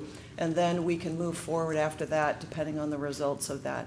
So just like, again, we've mentioned our collaboration with the city, we have a long-standing reputation in Panama City Beach and in Bay County with the collaborative efforts of our Rotarians throughout the area. But we have supported the Miracle League field. We know that the city has done a great job with that, but we are there. We're consistently raising money and trying to help improve the Miracle League field and just the expansion of that. And we also we have a wonderful project that is conducted, and we've had this since the 9/11 incident. We have this beautiful piece of Pentagon that is displayed over at the Arnold High School that the Arnold Interact Club takes care of and has a presentation every single year. Those children need to know about our history, about that, and so we do support these things, and once we start a project, the dependability of us to continue is truly important. And that is the sustainability that we feel like we can offer as well. Absolutely. Thank you. And I know that Miracle League field is quite well used. Absolutely. Further council questions? Just one question. Does it unclip? I mean, you just unclip it and grab it and... Velcro, the 3 Velcro straps can go. Yeah.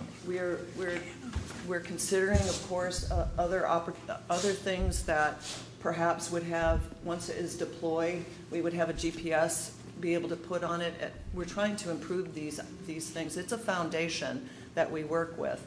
And again, it's through the Rotary International where that first kind of deployed this and initiated this project.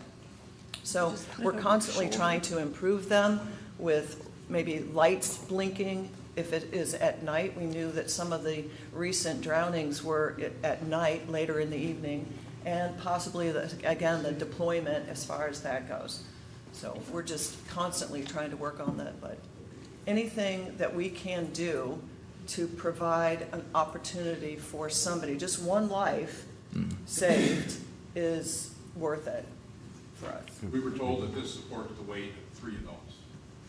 It will support the weight of 3 adults. The person that's going to Yes. rescue and up to 2 other people can stay buoyant in the water by holding on to this. Thank you. Just incredibly thankful to you guys in Rotary and what you guys do for our community. Thank you for that. I think this is a great idea. I got a couple questions. Where are neighbors using these to the west? Yes. Where are they located at beach access? I would imagine time is of the essence when people are in the water, and some of our accesses are a long way across sand that's really soft and it's hard to run in and go get, and it's a lot of energy. Where are you guys locating these devices? Like, is it halfway down the beach? I mean, is it right by the access because you want to get as much visibility? What does that look like? They are right by the access, and kind of the thought process behind that is everybody's walking down to the beach access is going to notice this and know that it is there. You're all right. It can be a little bit of a ways to that beach access, but as of right now, that's where they are positioned. And not trying to turn this into a Shark Tank type experience for everybody here, but I want to, where's the wrist strap on this? You're talking to a guy, I mean, I've skimboarded, surfed, and wakeboarded my whole life, and I'm looking at this, and like that strap in rough water, it goes over you. Okay, that's what I wanted to see, okay, because I was looking at the other end, I saw a wrist strap, and that was concerning to me because that could just come off really easily, so, okay, perfect. So can we count on you now for the investment in Hey, look, I'm behind this. I like anything we can throw at water safety, I'm all for, and you guys are great partners, and thank you guys so much for all you do for our community. We've hosted some of your clubs at My Holiday Inn in Panama City for many, many years, so we love Rotary and we love what you guys do, and appreciate y'all very much. Thank you, and thanks for taking the time to do this. Any other questions? Councilman Castro, did you have any? Thank you, guys. I like the idea of doing this, and also especially the pilot program, getting it out there, and it's been proven that most people rescuers are victims of a flotation device is what usually makes a difference whether they survive or not, whether it's a $3 float or this rescue tube, and that's been around probably, I'm guessing, 20 years, something like that. It's relatively new compared to life jackets, which were invented back in the early 1900s and the shipwrecks and stuff they had, people didn't know how to wear them. I mean, so it's newer than the life jacket, but I don't think you could have too many of those out there. I'm all about trying to save lives, and we've, like the mayor said, we've already determined that people are going to not stand by and watch somebody drown, whether they're a strong swimmer or not. So giving them a fighting chance with something like that, I'm all for that. One follow-up question. Go ahead. Well, I was just going to say, this is something I'd like to probably see if we can do a public-private partnership with a lot of the hotels and stuff, and I was going to defer to you on that, but what your thoughts were. But because I think that would be a great avenue to get more of these out onto the beach. Well, actually, that is part of the program. In fact, if we do move forward, we will be able to present a business model type plan to you, which involves the community, which is the purpose. The other purpose of this is to get the community involved. So some of the funding and some of the maintenance upkeep and the commitment involvement will be basically like a sponsorship, and it may be from different hotels or condominiums or whomever that would like to sponsor this, kind of like adopting a mile on the road to keep it clean. This would be kind of the same thing for, adopting that, but helping to support the upkeep. And there is a plan for that, which is, the main thing is the sustainability and the checks of them. Okay. Just anything else? You've got 2 hotels for sure in Panama City Beach that are on the beach, but the other thing I'd like to see is that strap does go over. I'm not sure if that's in the directions on that float, because I can just see it being used as a wrist strap, and that's the easiest way, and I'd like to see that as far as directions go, because then you've got, all of a sudden, if that comes off, we've got another distressed swimmer really, really quickly. But I love it. I think it can be improved on. I love that you guys have call 911 first. Right. Yep. Like, let's have somebody. And hey, by the way, you're at beach access number 1. I think that was brought up by a lot of people. I look at the back of condos and, oh my gosh, they're all white and they all look the same and they all have balconies, and oh my gosh, and where am I at? And being able to give law enforcement or the fire department and those guys time, beach safety, to be able to get down there and know accurately where you're at is critical. So I do like that a lot. And I like that these are out there past 6 o'clock. Yeah. They're out there all the time. Right. So I'm happy to work with you guys. I think it's great. Awesome. Great. So 5 to 10 accesses at a pilot program, work with the fire department to identify them. If there's any concerns about tampering with the flotation device, we would like to see that as well. Any further direction? No? Thank you. Thank you. Yeah, thank you so much for this offer. This is tremendous. The community stepping up. We really, really appreciate it, and we really appreciate Rotary. Absolutely. Thank you so much. Thank you so much. Thank you. Okay. All right. This is going to be a long discussion item, it looks like. I like it. It's good. We need it to be a long discussion. Okay. Next up, number 2 on the beach safety discussion topics is the potential for a public-private partnership. There's a cost breakdown available. And so the thinking, I believe, if I recall, behind this one is that we have a current public-private partnership in which the entirety of the capital expense and the operational expense is borne by the private partner. The city provides the personnel, and so that helps with indemnity, but the entirety of the cost is borne by the private partner. Since the TDC was generous enough to find this extra money that we can use for beach safety, which I recall is about $330,000, and that is still going through the process. We have a potential to incentivize businesses here as part of the public-private partnership. One thing I think was worth considering is having the city cover at least the capital costs initially to lower that barrier to entry.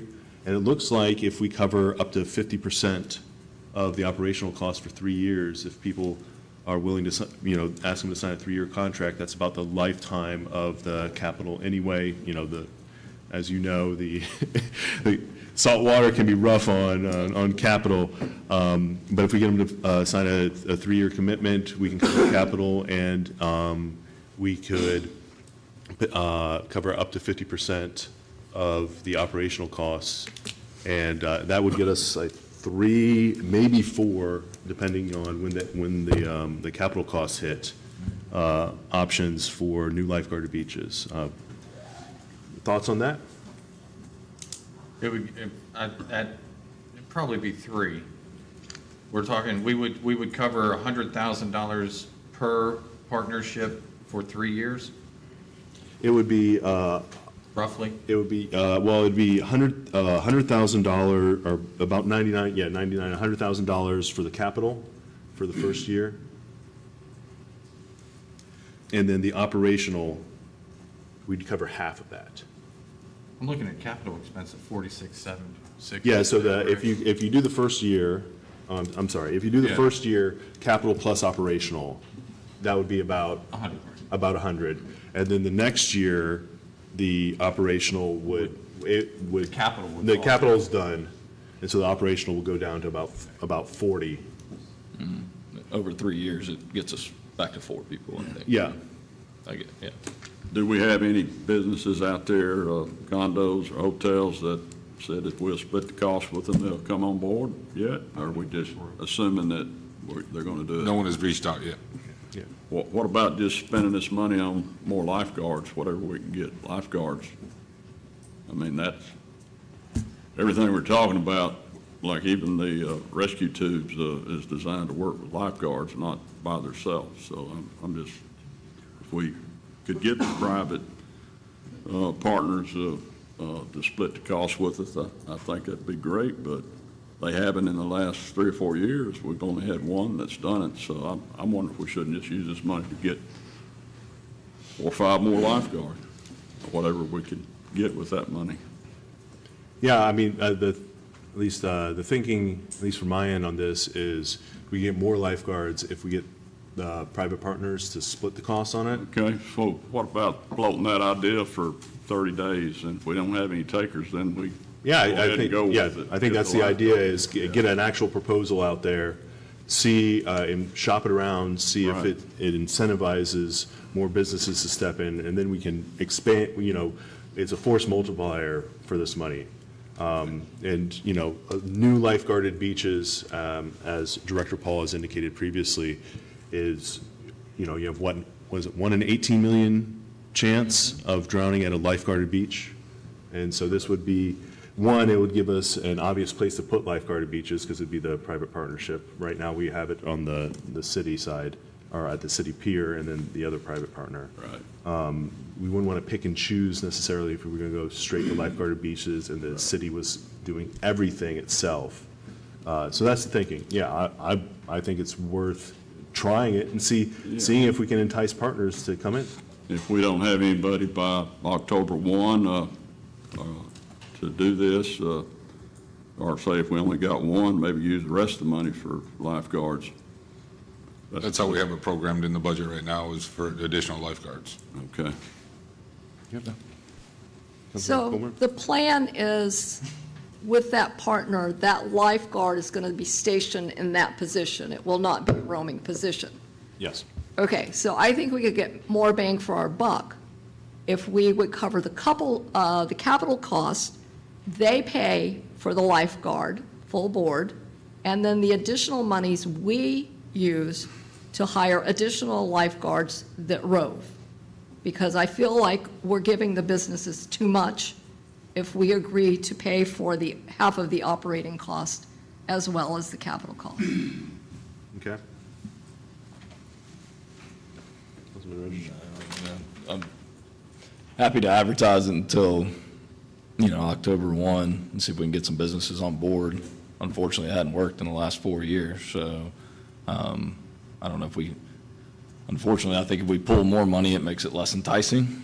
But I'm happy to work. I'll make some phone calls myself, try to get people involved and try to get them to do it and try to do those things. I'm happy to do that, happy to try to get it out there, but the money needs to go back into lifeguards for sure. I mean, if we can't get public-private partnership, which would be opportunity number one, in my opinion, that doesn't work. It needs to immediately go to lifeguards. And that money's there. Has the city council or the county commission met yet? No, sir. When do they meet?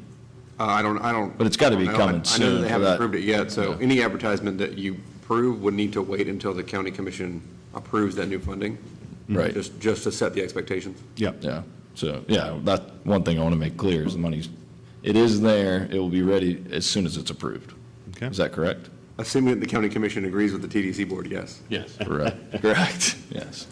I don't want to speak for them. Yeah. But maybe we ought to make some appearances at the county meeting. I'm not speaking for them, but I definitely want to speak for public safety, and I think it's important that we all go show our support for that as a community.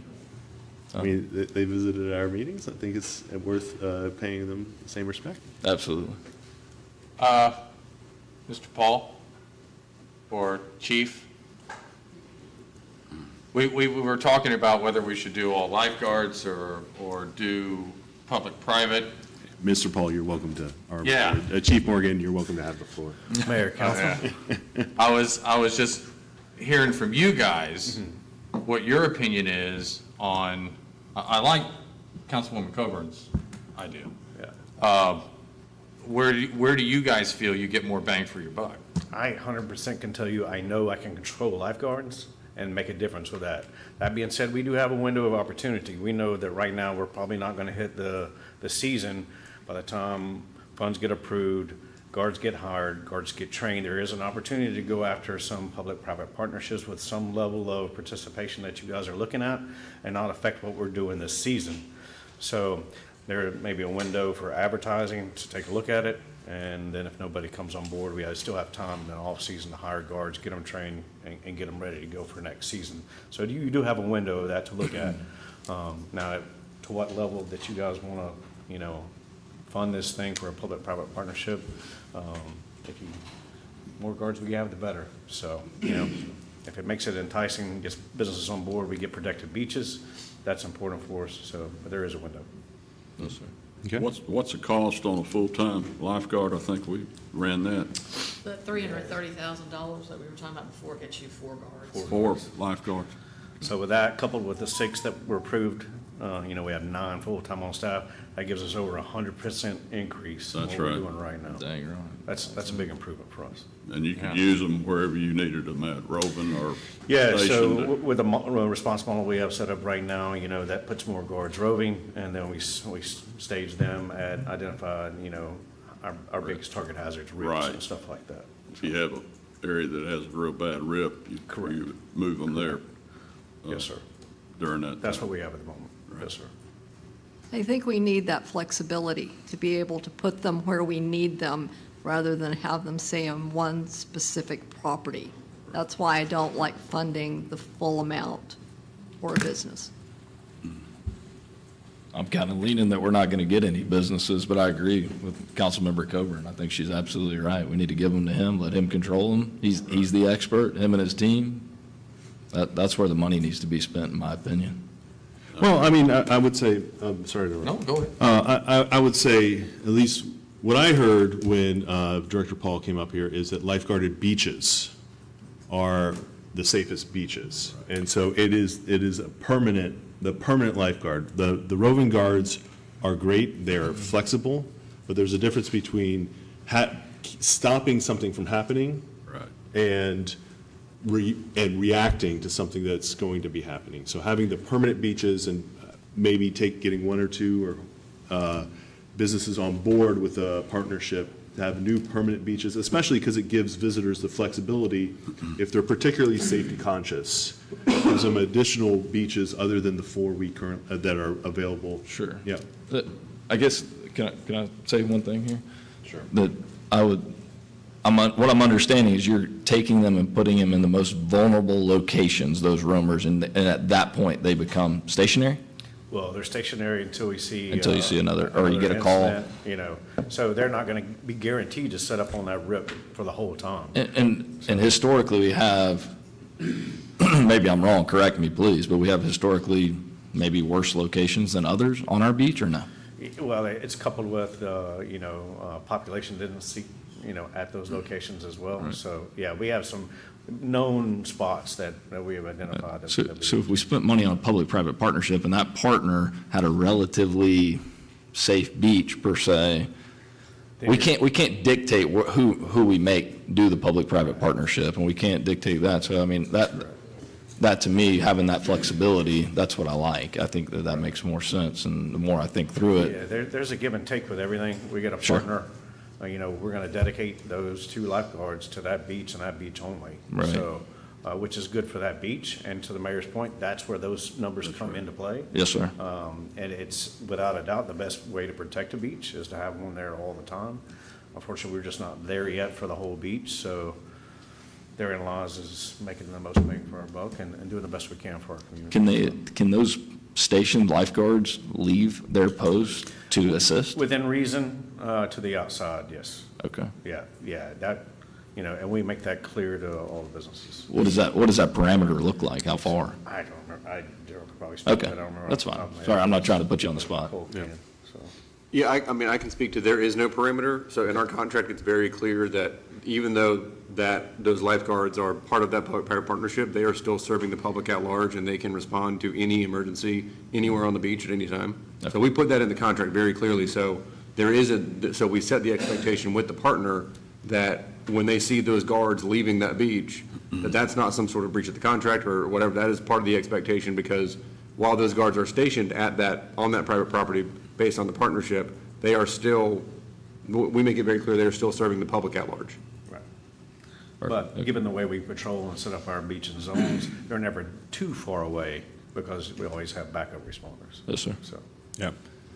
I would say to the council, not necessarily the chief, that we are adding significantly more roving already. So to my mind, one of the benefits of this is it makes sense to have a couple of strategies. One, new lifeguarded beaches potentially with this public-private, and also we're already enhancing the roving ability by those 6 additional, and then a couple more potentially. Council. One thing in listening, what I would say is, I think, to Councilmember Coburn, in covering the capital costs, right? Right. I think as long as we don't do anything that's going to affect our general fund, can probably figure out a way in our budgeting process to do the $57,000 per public-private partnership. And of course, that is determined upon us that we don't put ourselves in a position that is detrimental to that. And still used $330,000 from the TDC to fund roving lifeguards. I just thought I'd throw that out there. We'll see how many private-public partnerships we get in when we start floating the idea. Sure. But at a capital cost of $57,000, you said lifespan's 3 years? 3 years, yeah. 3 years? I mean, I think as a city, as long as we don't, do anything that decreases our general fund,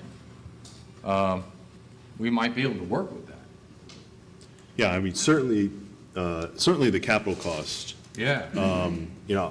I think trying to incentivize the OpEx makes sense, but I'm happy to continue discussion on that. Well, I Councilmember think Coburn. that, we might, just rough numbers, we might be able to partner with 6 businesses if they pick up the operating cost from this money, and then maybe have a little bit left over. And that would give us 6 as opposed to 4 roving. Right. So when would you need to hire?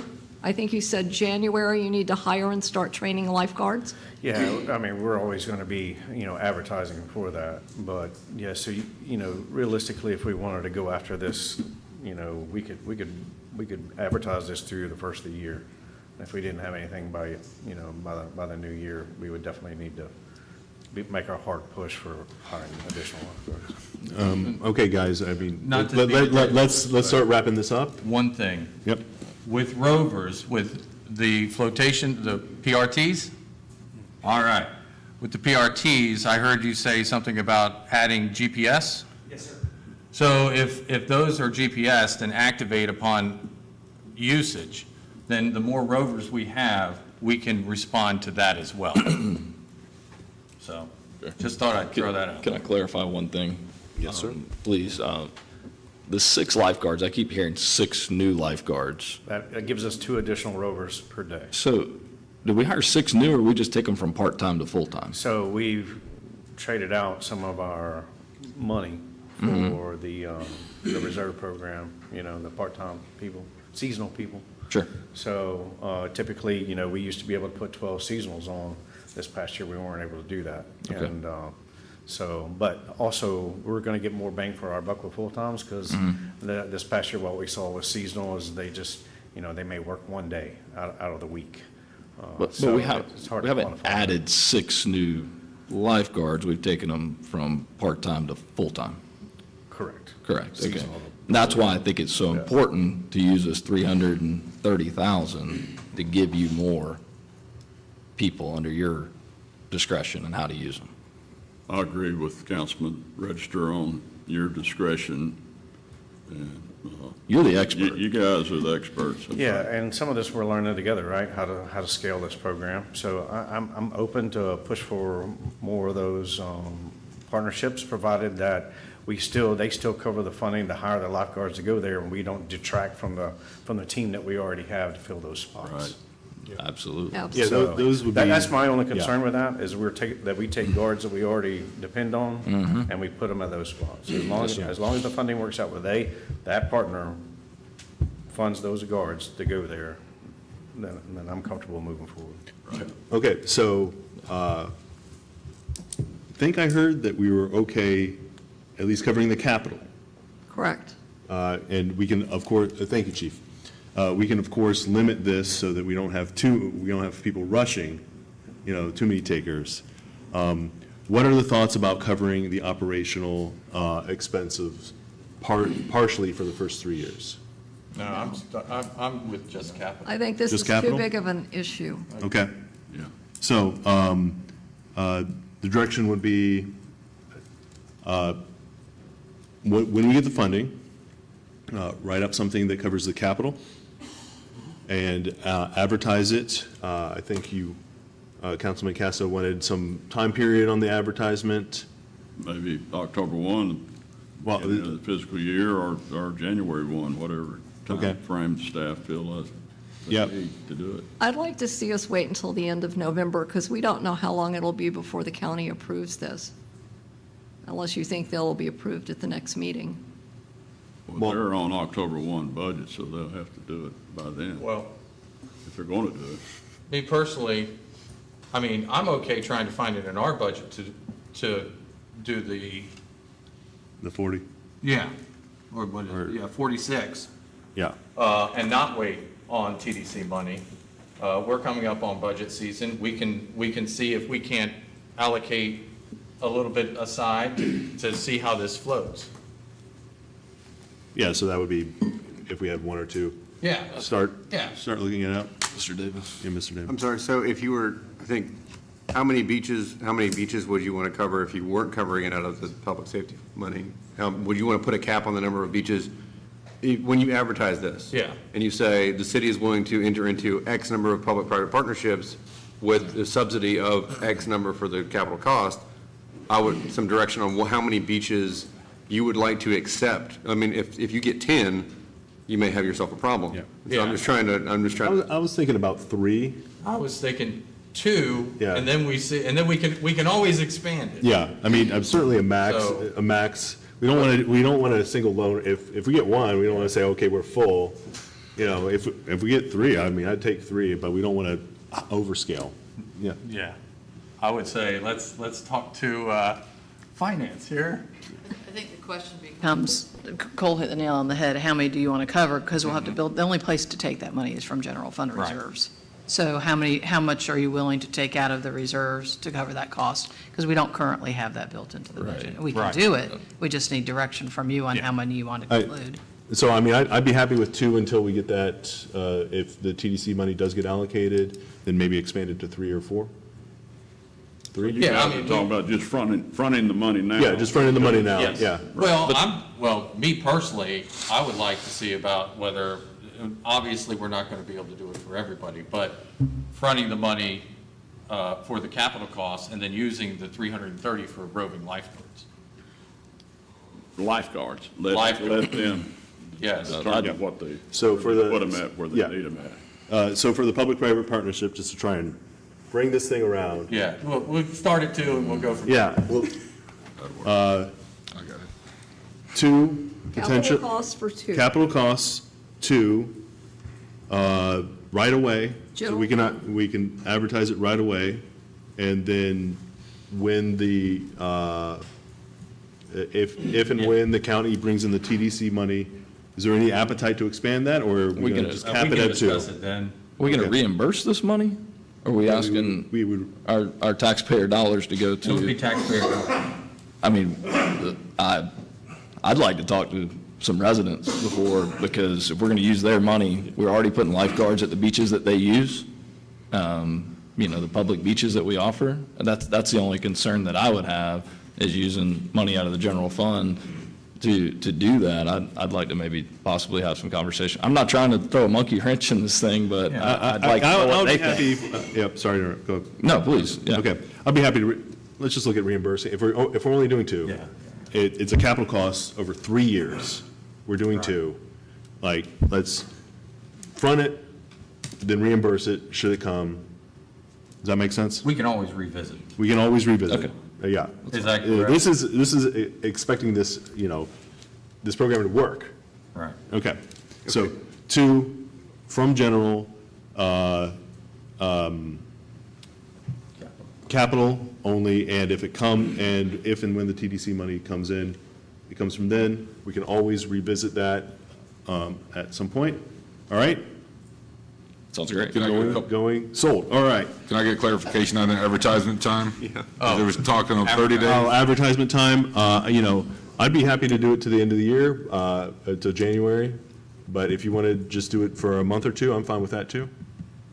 What are you guys' thoughts? Say October 1, that work with you guys? Yeah, I want to put some pressure on it. I'm Yeah. good with Yeah, October. that's 1. good. Yeah, that's good, yeah. Yeah, that's a good point. Okay, October 1. One question, does our existing program, our partnership that we have, is that year-round or strictly seasonal? We kick it off at the beginning of March and it runs all the way to the end of September. Okay, so do we want to consider that as well, just having this partnership be a seasonal? Yeah, it would be, I imagine it would just be modeled based on the existing program that we have.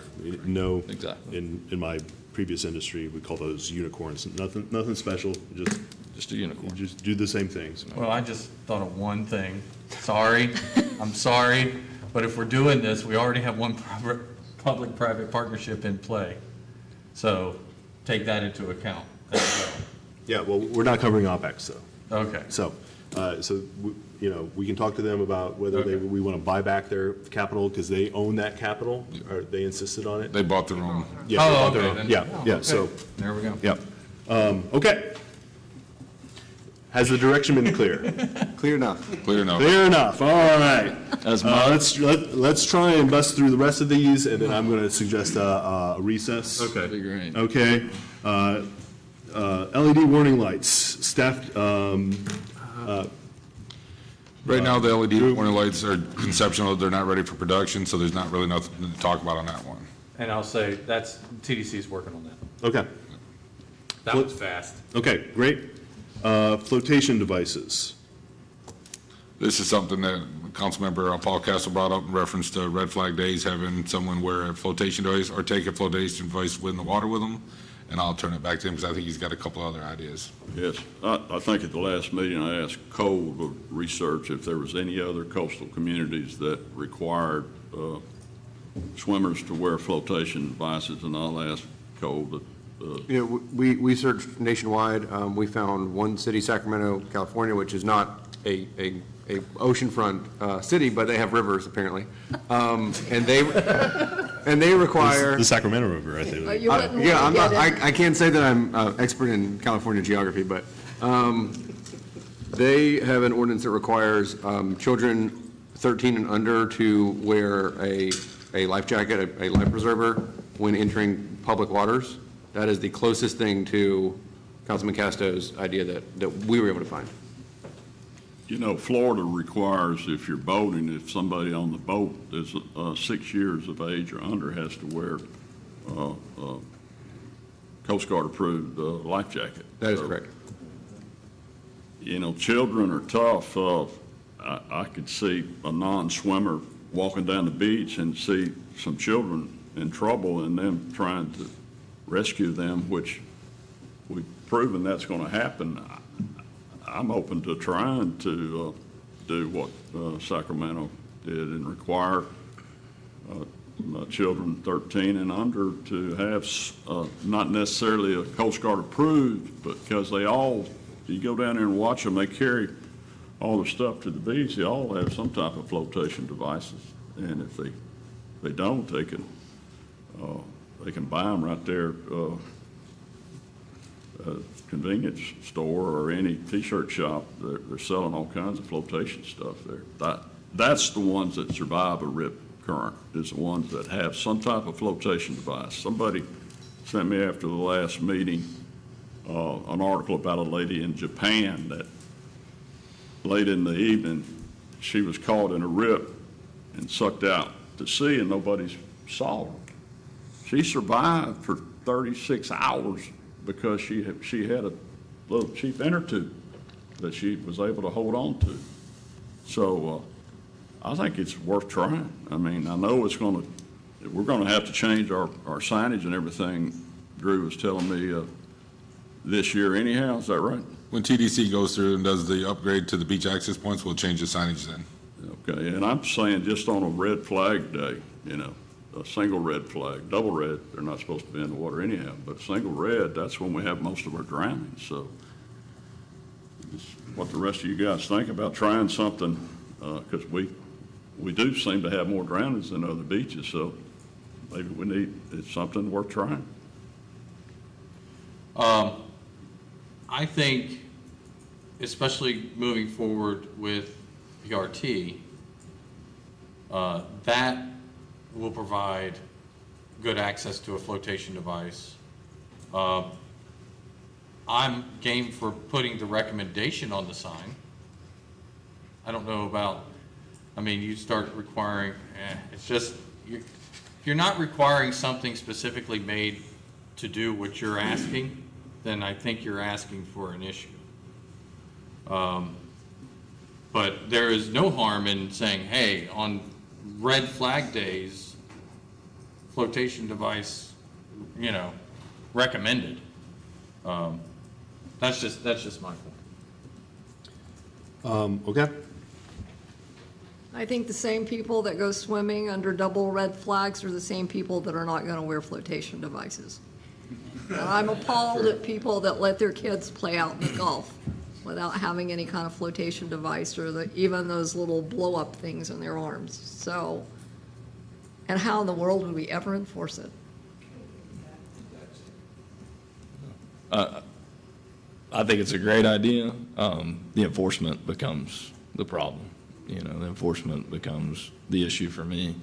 But I'm happy to keep looking into it. I'd like to know more what Sacramento did with their rivers. Why not? Send it to me. I'd take all the information I can get. I think we'll look at everything. I mean, there is no one answer to this problem. It's going to take a multitude of options and a total team effort to be able to come up with what makes our beaches safer. I'd like to hear from our experts, too. I'd like to hear from those guys what they think about that as well. And none of these options are foolproof, in my opinion. None of them are save everybody. It just doesn't work that way. There's not going to happen. So. Yeah, I'm concerned about enforcement. You know, okay, you look 13, and now we have people who are already, you know, we're already asking a lot of people to do enforcement. But I think to kind of move forward with this idea, it may be worth asking staff to come up with good recommendations that we could potentially, as we move these over, advertise at the beach accesses, and then see how that works. Maybe, like Councilman Jarman suggests, put on their flotation devices recommended on single red flags when we have to change our signage anyhow. I like that. I can come up with a good slogan. So, save your life. I don't know. I can't. All right. But All right. we can figure something out to Yeah. catch people's attention. I was on the edge of my seat. Live All right. in You kinda these let high me down. conditions. Okay. Have a flotation device. Let's go. All right. Do we want staff to weigh in on this in terms of what, how to recommend just a flotation device for an age range that they think would be effective? And then go from there looking at when we update the signage? Does that make sense? Yeah. Okay. Save your life, float to safety. There you go. All right. That was pretty quick. Okay, pretty deep. so the direction is ask staff to look into what an age range and what kind of flotation devices we would recommend. Would it be any flotation device? Would it be specific flotation devices? What do we think would be effective here? And then come back with a recommendation. Yes, Chief? Yeah, come on up.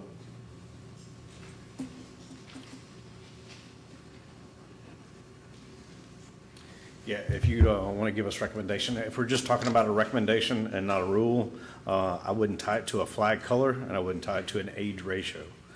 So I would encompass everybody. Thank you. Yep. Yeah. Is that okay with you, Councilman? Yes.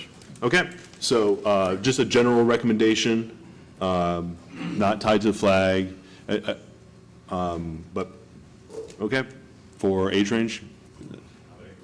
For all, okay. Provide a general recommendation, and then once we have that, we can see if we like it. We can start with that. Yeah, and then. I bet you Sacramento, if you find out why they did that, even though the rivers, they probably had a rash of drownings with the currents or something going on. That's why they did that. They just didn't arbitrarily do it, you know. Okay. In the same boat we're in, they had a lot of drownings. Yeah, Okay. absolutely. Would you like to direct staff to look into what happened in Sacramento? I would like to see why they. Yeah, and also, okay, so recommendation in general and a direction to staff to see what's going on in Sacramento. Okay.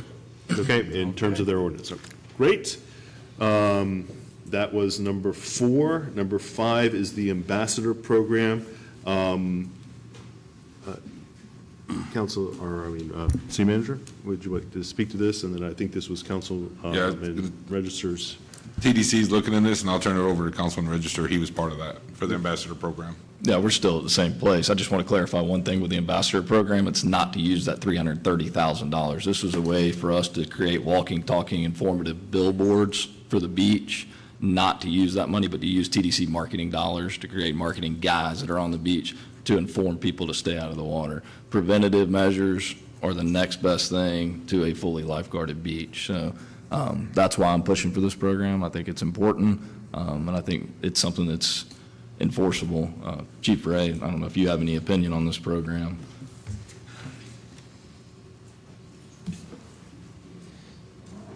I think I'm just gonna move my seat down here. I don't know why you sit in the back. I understand why Chief Dow sits in the back, but, you know, you gotta get come on up.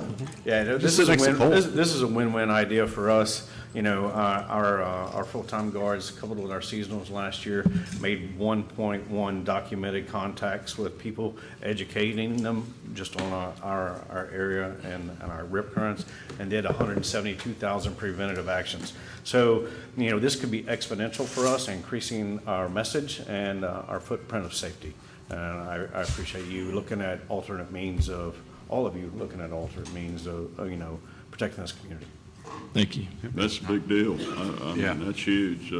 I think you said that roughly $1 million the TDC willing to put forward to, that's a lot of boots on the ground telling people they need to take a flotation device on it over. And the biggest thing we want to clarify is definitely that that's marketing money from the TDC, not the $330,000. I still think it's most important for that $330,000 to go directly to lifeguards at Chief Ray's discretion. Okay.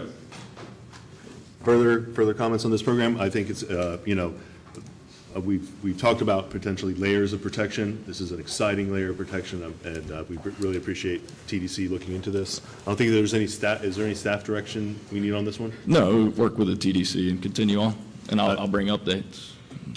Yeah, I Mr. can Davis? clarify really quickly. Working with Dan Rowe at the TDC, working with Councilman Register, we are working on a pilot program to start this off this year.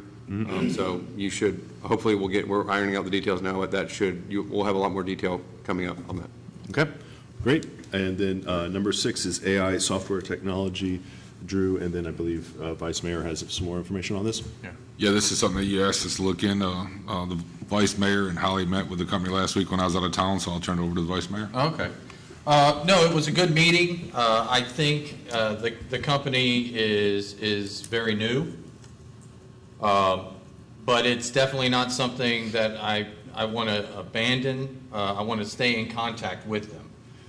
If this city can help them and become a pilot area by the city pier to work with them in developing this software, I think it would be beneficial to us.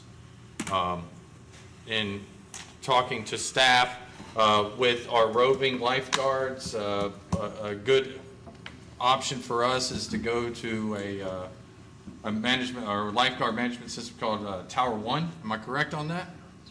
Tower Zero. Well, a little more than zero. So Tower Zero, in which you have kind of like a dispatcher position that's able to send the rovers to wherever alerts are being given. And if the GPS is added to the flotation devices and that can alert us as well when they're activated, that could also come in handy as well. The software program is able to identify people on the beach and in the water. And it does have quite a bit of a range, but making sure that it's accurate with riptides and distressed swimmers, we would want to do further evaluation on that. Okay. So the thinking is some further evaluation, and then separately, there's this Tower Zero software that should be evaluated? Well, that's just the way, and correct me if I'm wrong, that's just a management way of handling lifeguards. Yeah. So instead of having independent lifeguard stations everywhere, if you have roving lifeguards, you have a central command that is then able to dispatch. Yeah. Yeah. So But with the AI software, that central command the AI software utilizes video cameras to keep watch over the beach. If you go to a Tower Zero, they could have the monitors with that, on all those cameras, with that AI system alerting them of a distressed swimmer or something like that, and then they would be able to dispatch from that location. Okay, so from my understanding, we have 2 packages that can work together. Yeah. Yeah. Yeah. But all this works in Councilman Castro? conjunction with the lifeguard, right? Absolutely. You can't save someone lifeguard's unless you got number somebody one, out there to save them. Yeah, that's right. Okay. I mean, we could throw the robots out there, maybe. We do have some of those, don't we? No, we're not allowed anymore because of, anyway. Oh. Yeah. Councilman Register, any thoughts? Happy to continue on with it. Okay. Councilmember Castro? Well, Or I think it's Councilmember very Coburn? interesting technology, but I'd like to wait until it's further developed. Yeah. I think it's still too early. So, But I like the idea of a free pilot program. Yeah, Yes. is there a cost to this program? Well, there is, but obviously for our purposes, then we would have to if we want to direct staff to get back in touch with the company and see what we can negotiate as far as using our beach to enhance their program without a cost to us. Okay. So 2 packages, one Tower Zero, the other the image recognition technology. We're considering directing staff to continue about one for the image recognition, maybe not there, just keep in contact with the vendor. For the Lifeguard Zero package, asking staff to provide a evaluation of that, and then Yeah, and the Lifeguard Zero or Tower Zero is more an operational side. Am I correct on that? It's more operational. It's not so much a package, but it's more operational. Yeah. But yeah, we could definitely ask them to spin up an explanation of that for us and what that would look like here in Panama City Beach. Okay. All right. Is everyone on board with staff keeping in contact as the AI software package develops? Maybe if there's a free pilot program, looking into that, and two, evaluating Tower Zero. Sure. Direction clear back there? Yes, sir. All right. I would like to take a little bit of a break. Let's do, 5 minutes never seems to work out, but we'll try it again. And so that would put us back here at 11:10. Okay. Move for a recess. Cap.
right, it's 11:10. Let's see if we can get this show on the road. Wow, that went fast. I'm telling you, these 5 minutes, we're gonna change it to 10 maybe.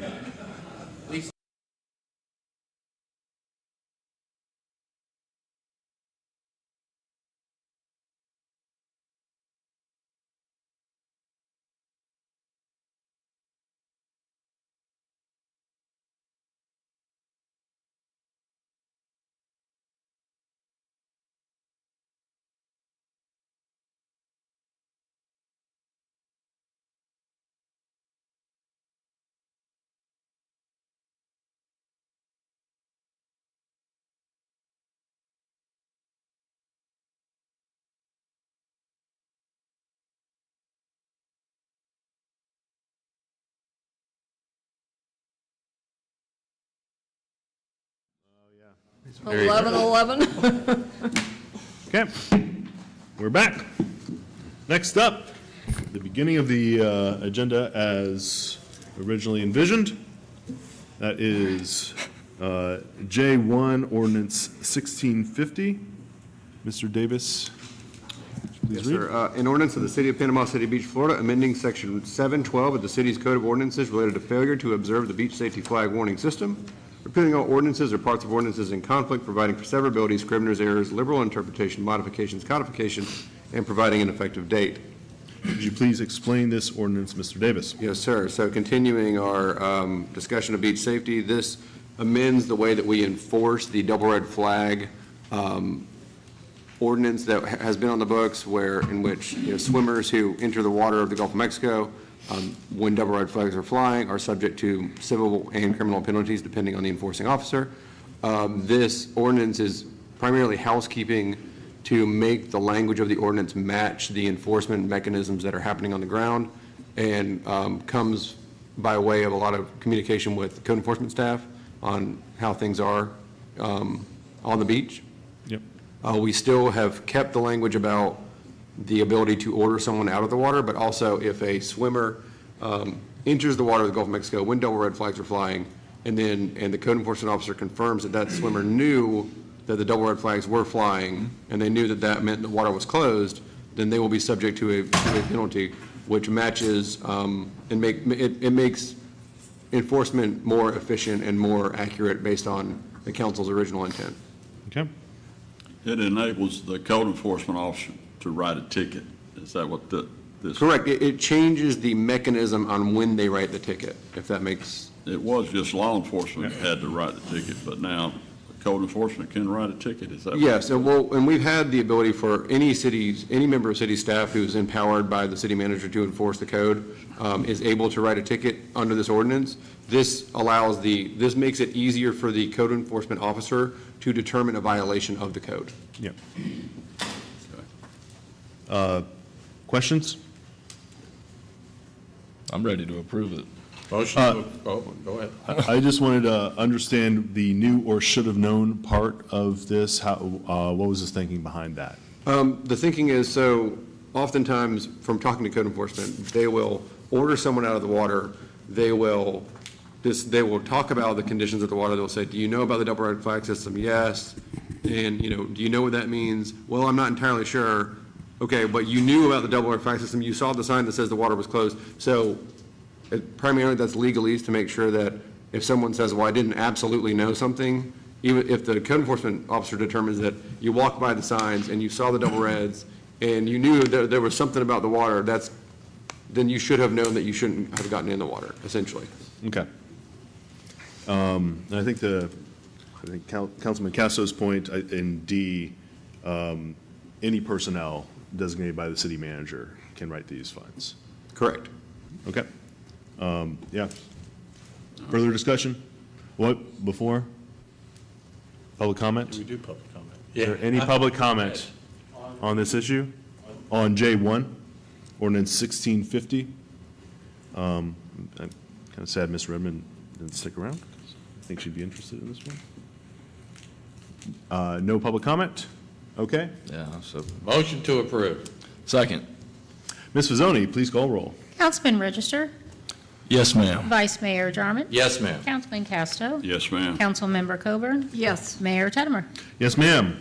Okay, next is, we're going to start the assessments public hearing. I'm going to combine all the assessments into one public hearing for efficiency purpose. I will state I am opening the public hearing. We're going to have one for all three, as I just mentioned. Mr. Lawson will introduce the item, and then we will take public comment, and then Mr. Lawson will be asked to respond to anything if he desires. So at this time, the public hearing is open. Mr. Lawson, could you please introduce the three assessment items? Good morning. Mark Lawson. I serve as your special counsel.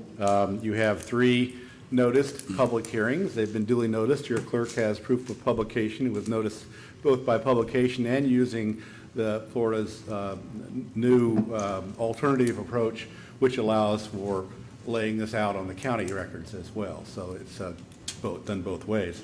These are for fire service assessments, stormwater management assessments, and the Front Beach Road community redevelopment assessments. The first two are citywide. The second one is limited only to those specific properties that were determined to be within the bounds of that district 20-some years ago. Our responsibility is to bring to you information each year. I represent not only myself as the law firm, but I work with Dr. Owen Beich with GAI, who helps you provide information so you have substantial evidence, and Aaron Pomeroy, who takes the information from the Florida Department of Revenue and the property appraiser and puts that into place. All three of these assessments have been subjected to what's called a judicial validation, which, to keep it simple, simply means that the case law standards for a special assessment were followed by your city. They benefit property, or they relieve a burden. They are, the words of the law, fairly and reasonably apportioned. That's what Beich's reports will further emphasize. And more importantly, they are proportionate, and that's unique. Taxes are different than assessments. Assessments are different than fees. They're all revenue that come from the pockets of property owners. With that said, the requirement now is to have a public hearing to listen to comments that people may have. The clerk can report to you on what kind of responses she's received that were written. Those were promised to be entered into the public record with the same weight as if someone appeared and spoke orally. I will sit down, and once you're done listening to comments from the public, I'll try to take notes, give you the information I can, and help you with your deliberations if I can also. Okay, thank you, Mr. Lawson. We are now opening public comment on this agenda item. Thank you for your patience. Mr. Reed. Filibuster's over. Let's laugh, let's be calm, right? Rex Lee Reed, 202 Gulf Lane. So what I'm asking the city to do, the council to do actually, is to table this at least for a month and give us some taxation with consideration. The locals here bear the brunt of the tourists. We are not saying we do not want tourists here. I love the tourists. I want to see them come. But we bear a disproportional, to his word, thank you, Mr. Attorney, disproportional amount of the burden of the traffic since we are here all the time. The state recognizes that we have a right and/or we should get a homestead exemption. The county recognizes that to some degree for those out of school childbearing age. The city council should do the same. They should take, it's a very easy evaluation, there are roughly 20,000 residents, probably 2.5 people per home. That's probably less than 10,000 residents. Those people should get a homestead exemption, whatever you want to call it in the legal terms. They should get a 50% reduction in their CRA bill. I'm going to use the fire assessment only as an example. It's 78 cents per $1,000. I'll bet you at 79 or 80 cents with that exemption, you cover that difference since it's only 10,000 homes, which would probably be an average tax break of between $150 and $200 per year if my calculations are, they're ballparking. The bottom line is the people want and they expect fair treatment, and that's all they're asking. So I'm asking for one member to make a motion, it'd be second, and it'd be carried, and that they direct staff to give you those numbers and then see what the economic impact is. Actually, it will be zero, and you will actually make a statement to the people of this city that you value them being here as locals. Thank you. Okay, thank you, Mr. Reed. Further public comment on any of the assessments in this public hearing? Any further public comment? Okay. Mr. Lawson, would you please respond if you so desire? First of all, Madam Clerk, did you receive any written comments? No, sir, we You did not receive any. And we've been written checking that. As a matter of fact, I have my people call, or not call, but submit them to test. I do it with all the clients to make sure there's not a mistake. Nice comments from Mr. Reed. What you can do is you can look at how to buy down assessments. That's beyond the scope of my job today.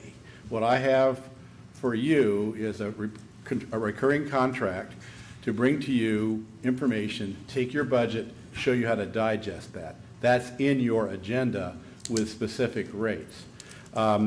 We can talk about that in a minute, but I'm happy to work with your city along the lines of that suggestion made, but that's one of numerous alternatives. As a matter of fact, I could think of all sorts of ways to deal with exemptions. The hardest part about an exemption with an assessment is you've got to go grab the money from a general fund dollar. Heard you all talking well about general fund dollars today. Those are the most flexible dollars you have. These assessment dollars, once collected, have to be expended for their respective programs, fire, stormwater, or CRA.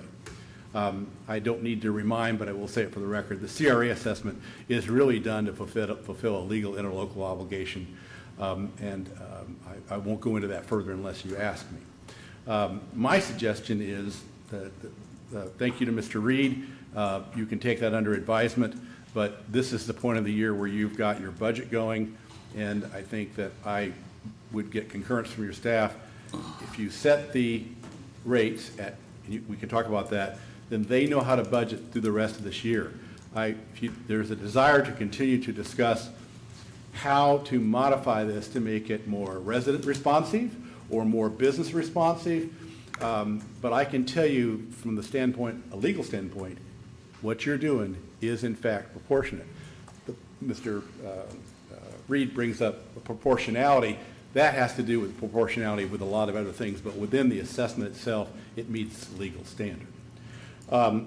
So I'm at your disposal to help you deliberate on what you want to do in your agenda, because we were hoping for a policy decision to not use indexing at the way your ordinance reads at the full change of personal income, which is 7.47%. What we did, we wrote it in there, discussion with staff and management. It says the lower of 4% or that, so that it would be 4%. If you want to change that, you surely should have a discussion.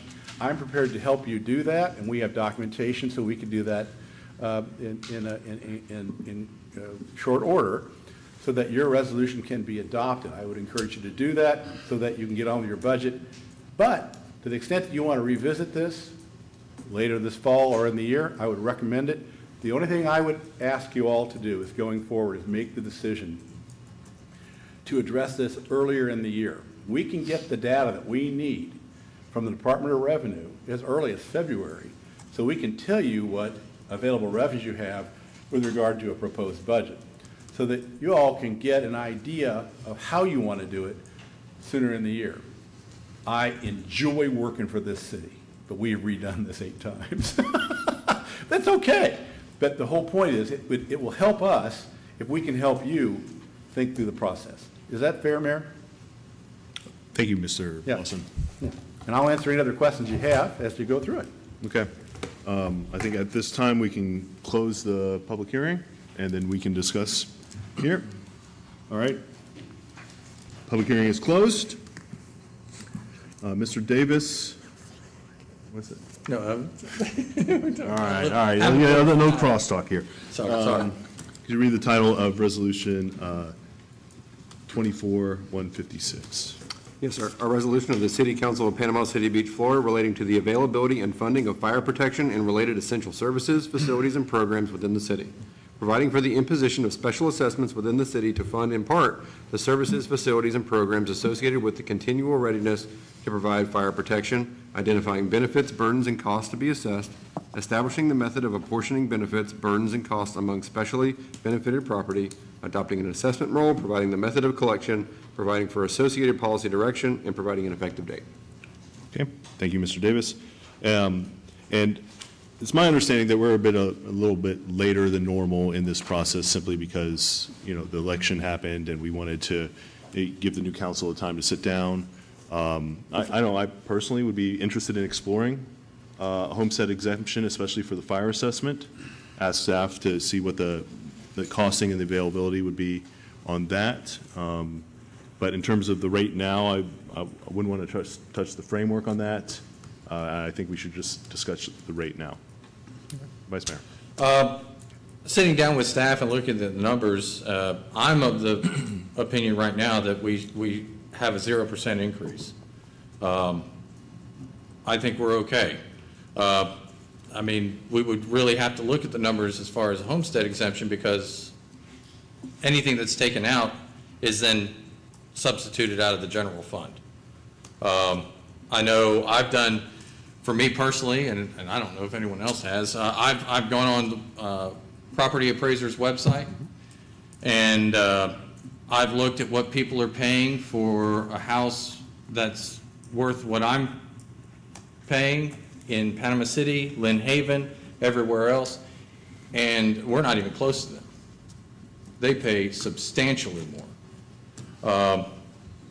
And then one question I don't know the answer to, the fire assessment in Panama City or in Bay County, does a homestead exemption exist for them? Mr. Lawson? I know it does for ad valorem, but. I did the fire assessment for Panama City for a couple years, and they've changed how they did that this year.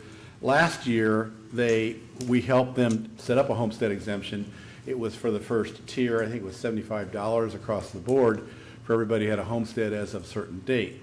And I can't tell you the exact cost of that, but they were given the legal memorandum that if you don't fund that from your general fund, you're wide open to a suit, because what you've done, if you don't do that, is you shift to everybody else the cost of the exemption, then you lose the proportionality rule and the law.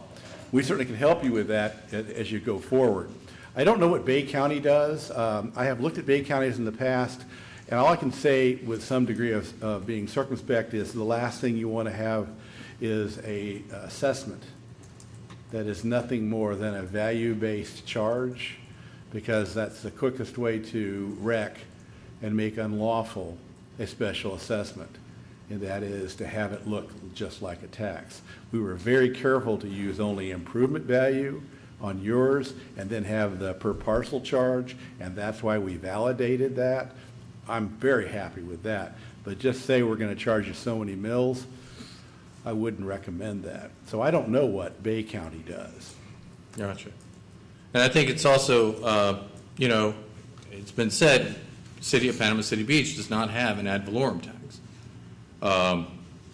If something like that is done in Panama City, they can raise their millage and find other ways to generate that. But that was the whole point when they did that. They wanted to lower the millage because they felt the millage was creeping up too high. But we don't have that opportunity. You don't. And then I also don't want to fall into the idea that, I guess like a tax the rich, where you keep shifting and you're saying, oh, well, they have more, so let's take more. I don't, once again, my ideology is not really conducive to that. But I am very much wanting it to be fair and proportional, so. Your court has told you that these three are fair. That you have a judgment on. Okay. Thank you. That's all I have. Okay. While Mr. Lawson is up here, are there further questions for Mr. Lawson? Councilmember Coburn? No. No, sir. So, Okay. come back. I would also be in favor, it's been a tough year. It looks like we can handle a 0% increase on the fire assessment. Can someone get that, whatever that beeping is? Yeah, what is the beep? Oh. This fell off. Yeah. No, you're fine. I would say for the homestead, I totally take the concern about, the economic considerations, but a homestead is just simply people who live here versus not. I'd be willing to look into it and see what it would take. Perhaps we could, because particularly for the fire assessment, because it comes from the general fund anyway. Part of it. Part of it does. taking more. That kind of buy down, we could try and make that a little neutral. You'll have to explain that more. So. Buy down. Charge other areas more to compensate for charging people less? Or? Let me just finish, Vice Mayor. No problem. Yeah.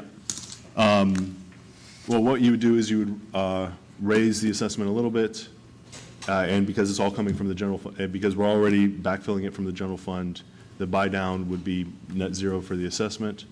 But I would like to have the staff look into that. I think it's worth looking into. I know Mr. Lawson and I talked about the potential for looking into it and doing it within the legal framework.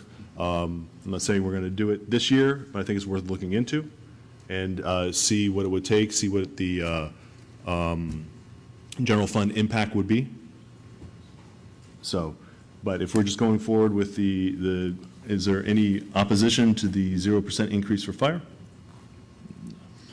Are we going to have to backfill that, Drew, Holly, with the general fund if we don't do an increase? Do you have that plugged in? Yeah, so we've met, I think, with 4 out of the 5 of you on your one-on-one budgets already, and we budgeted at 0%. So we budgeted the most conservative approach so that we knew we'd be okay at that level. Yep. And I have insert sheets at 0% for the convenience of your clerk. Yep. Thank you, Mr. Lawson. You get a motion for zero? Yeah, motion for 0%. Second. Okay. Ms. Fazzoni, please call roll. Councilman Register? Yes, ma'am. Vice Mayor Jarman? Yes, ma'am. Councilman Casto? Yes, ma'am. Councilmember Coburn? Yes, ma'am. Mayor Teddemer? Yes, ma'am. Now, while we're on the fire assessment, particularly because it's already coming from the general fund, is there any willingness to look into adding what it would take and what the general fund impact would be for next year for a homestead-like exemption? I think we should definitely look at that. Maybe have a workshop early in the year to see what options might be out there that could work for us. Councilman Reg? I'm a guy that likes to have all options in front of me, and right now, I think that it sounds like Mr. Lawson's got some ideas, Mr. Reed's got some ideas. I'd like to look at them. Why not? I mean, I think that we need to. There's no harm in looking at something and being able to do it. It's going to come before us, and so I'm happy to support you on that. Okay. I'm good with that. Yeah. Okay. We can look at it. Okay, so direct staff to evaluate a homestead exemption similar to the homestead exemption in Panama. No, not. Hold on. That meets give us a few options that meet the law, give us a few options that meet the law, and also what the general fund impact for each of those options would be, and what the fire assessment impact would be. Okay? So 3 options, good? Or, whatever they, yeah. Yes, Mr. Davis. Do you want that only on the fire assessment? I think because the fire assessment's already being funded by the general fund, I would only like it for the fire assessment, but. If we don't have anything in the assessments, then everything gets funded by the general fund. So stormwater would be funded by the general fund without the assessment. Now, with the exception of the CRA. So he's asking just for the fire assessment. I know, but my comment was. I'm trying to understand. You were saying just fire? The homestead exemption. Because it comes from the general fund? Well, stormwater, if we don't have depending on what we do with that. Okay, never mind. We're good. I'm just trying to ask if the analysis that you're looking for, do you want it to be only applied to the fire assessment or to all 3 assessments? I mean, I'm fine with just fire. Okay. Let's start with one. Yeah. And if we find a model that looks like it's going to work, then we have the opportunity to look at the other two. Yeah, and the fire is the biggest one. Okay, so just fire. Yep, perfect, thank you. Thank you, Mr. Davis. Okay, next up.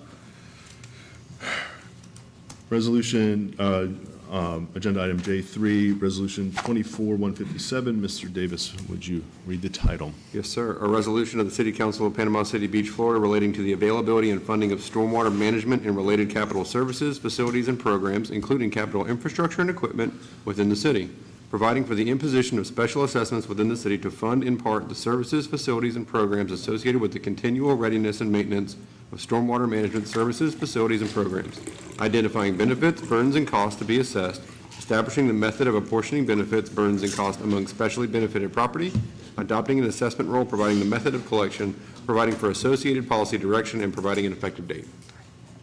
Thank you, Mr. Davis. Are there any questions from the council for Mr. Lawson on this assessment? No. What do you think on rates for this one? I think when I looked at it, the difference between a 0% and 4% is about one stormwater project. To me, it's, no. No? It's been a tough year for everyone? Yeah, it has. You're absolutely right, it has. And we've already we've grown the assessment organically, I'll say that. Okay. Already.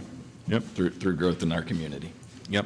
I'm all for down the line 0%. Down the line We 0? can make it Yeah, we can make this easy quick. conversation. Easy, in my Okay. opinion, as well. Okay. And I think I'm good with that. Okay. I want to thank staff and previous city councils for getting us in a budget position where we can do this year. I would also be amenable to down the line 0. So we'll do the motion for this one. Can I get a motion? motion 0% increase for resolution number 24-157. Second. Ms. Pizzoni? Councilman Register? Yes, ma'am. Vice Mayor Jarman? Yes, ma'am. Councilman Casto? Yes, ma'am. Councilmember Coburn? Yes. Mayor Tedwer? Yes, ma'am. Just to finish the formalities, 24158, Mr. Davis, could you please read the title? A resolution of the City Council of Panama City Beach, Florida, relating to the provision of funding community redevelopment-related capital, services, facilities, or programs within the Front Beach Road Community Redevelopment Area, identifying benefits, burdens, and costs to be assessed, establishing the method of apportioning benefits, burdens, and costs among specially benefited property, adopting an assessment role, providing the method of collection, providing for associated policy direction, and providing an effective date. Okay. Thank you, Mr. Davis. I think we said 0. Can I get a motion for 0? Motion for 0. Second. Okay, Ms. Pizzoni, please call roll. Councilman Register? Yes, ma'am. Vice Mayor Jarman? Yes, ma'am. Councilman Casto? Yes, ma'am. Councilmember Coburn? Yes. Mayor Tedwer? Yes, ma'am. All right. May I address the commission for 1 second? Please. Thank you very much. Yes, Mr. Lawson, I will you're get able busy, to address the but commission. I want make sure that the gentleman approached me, wanted my phone number. I'm a lawyer, so I don't communicate with people without client permission. Is it all right if someone calls me and talks about this, or do you prefer? I would prefer to go through staff. Got them through Mr. Davis. Yeah. Okay. I always want to be nice to people when they ask, but I have ethical responsibilities to you. Yeah. Thanks. Thank you, Mr. Lawson. Thank you, sir. Thank you. Okay. All right. Next Up. Item J5, a resolution 24159. Mr. Davis, could you read? A resolution of the City of Panama City Beach, Florida, approving an extension of the professional services agreement with the Corradino Group for Front Beach Road CRA program management. Okay. Could you explain this one, Mr. Davis? Sir, sure. So for the past 2 years, you have had a contract with the Corradino Group, a private company who serves as the program manager for the Front Beach Road CRA. It's an annual contract subject to your approval, and so it's that time again to approve their contract. Okay. Real quick, Assistant Director Scott, if you would just answer a few of my questions. There's been a lot of conversation about Segment 3. When did you guys take over Segment 3? Scott Passmore with the Corradino Group, Assistant Program Manager. So we took over, I arrived on here in June of 2022, I believe. The contract was with the firm was March of 2022, and very shortly thereafter, probably June, July 2022, we were asked to take on that management as an additional service to the city. Okay, and what state was the work in when you came here?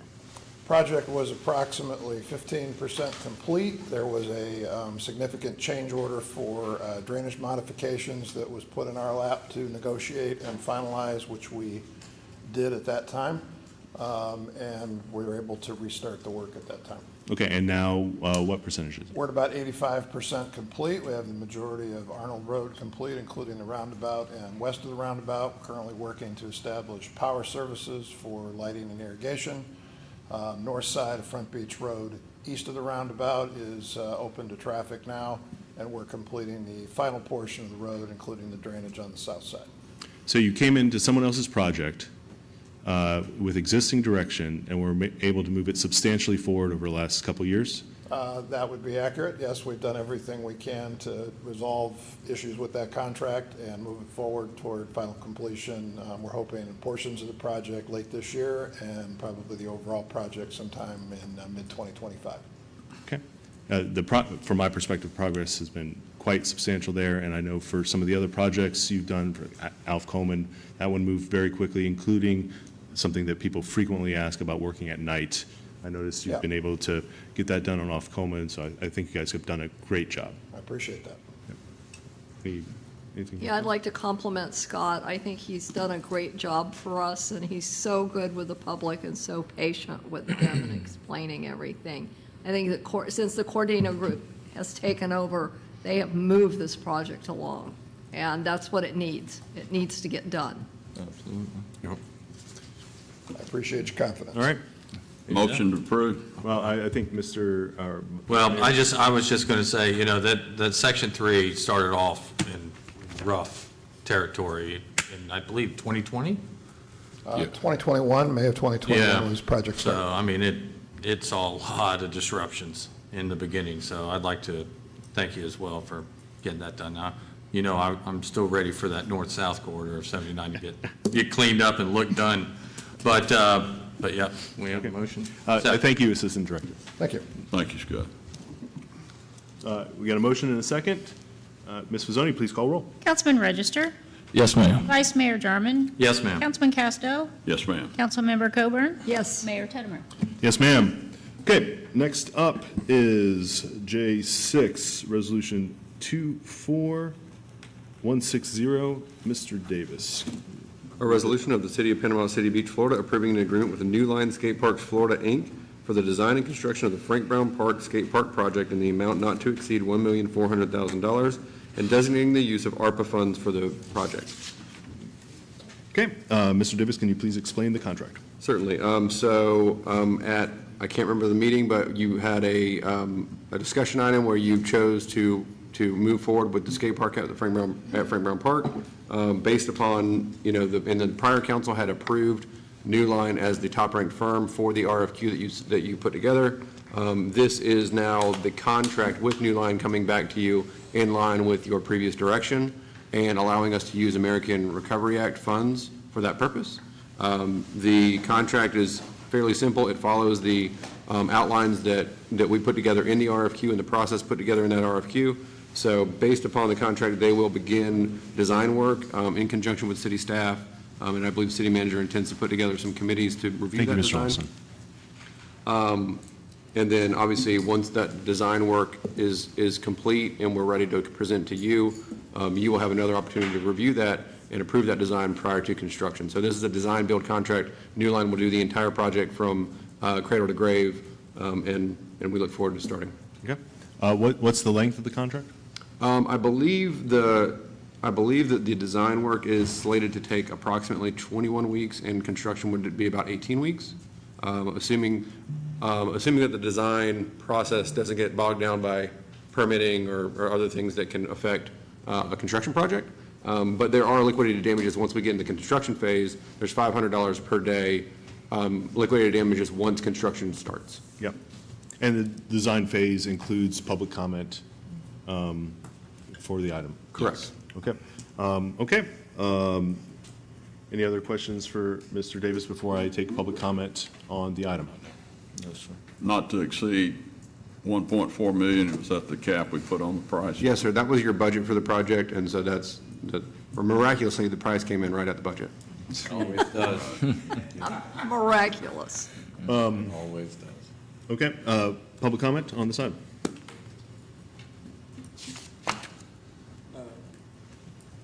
Charles Nelson, 221 Summer Breeze Road. When we had this a few weeks ago, a couple months ago, I think we saw that there was substantial support for this, but it was primarily and almost exclusively from people who are outside of Panama City Beach. They were not residents who were supporting this. However, it does seem like there was substantial support for expanded pickleball courts, which we are in virtually full capacity and are used almost exclusively by residents.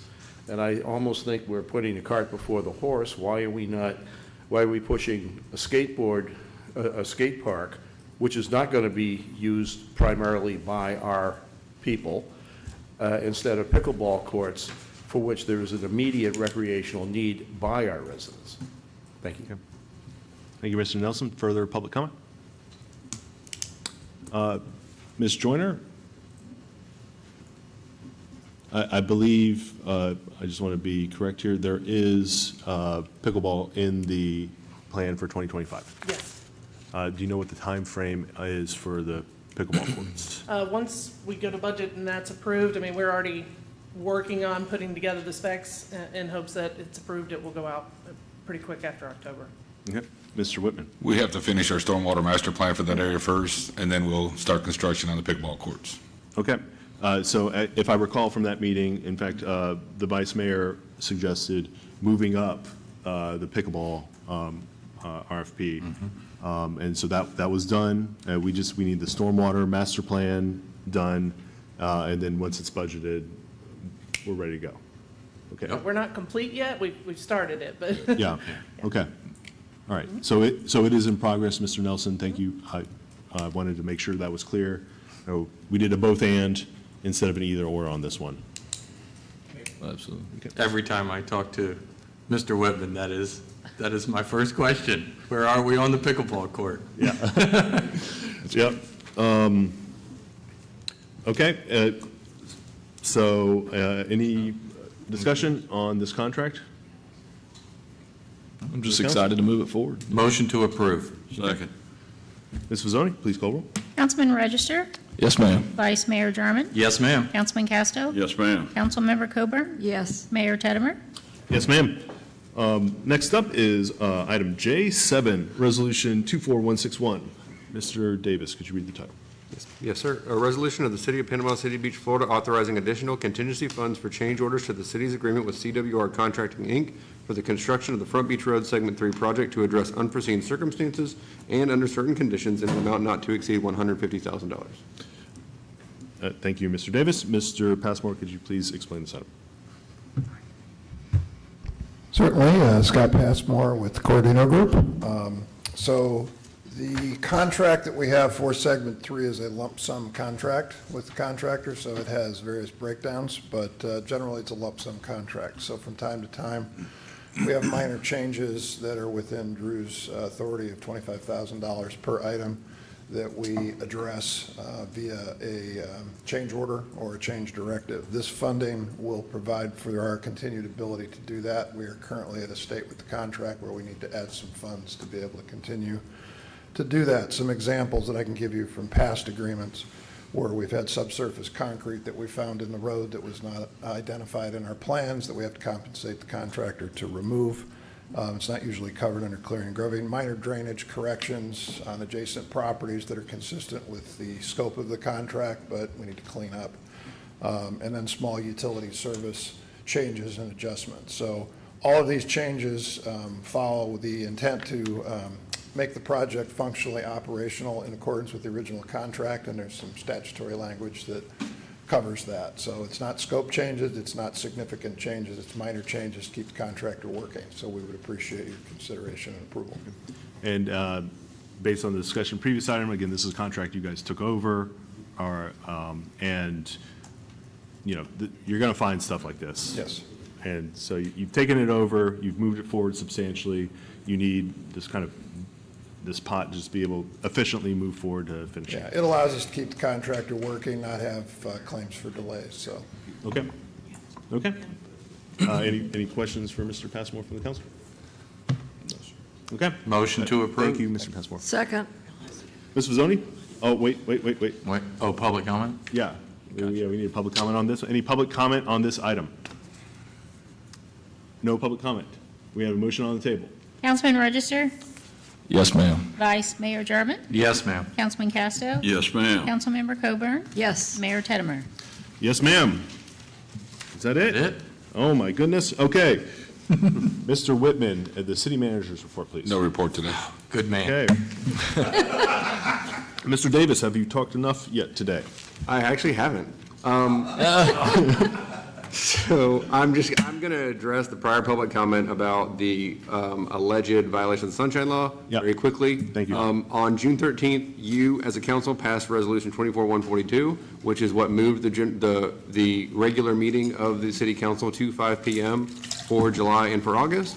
I would encourage anyone in the public to go review that resolution and review that meeting. On June 17th, the notice of those meetings with the resolution was posted on the city's website and on the Bay County Public Notice website. So we fully complied in every way, shape, or form with the Sunshine Law. I don't want to create any sort of question in the minds of the public that this city does not follow the Sunshine Law. That's my report. Thank you. All right. Yeah, thank you, sir. And Mr. Whitman has already indicated we're going to update that graphic.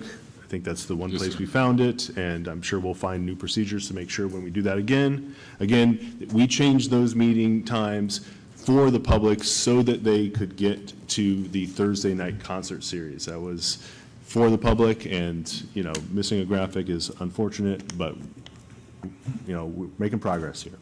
Okay. Council comments. Councilman Casto. Nothing from me, Mayor. Okay. Councilman Register.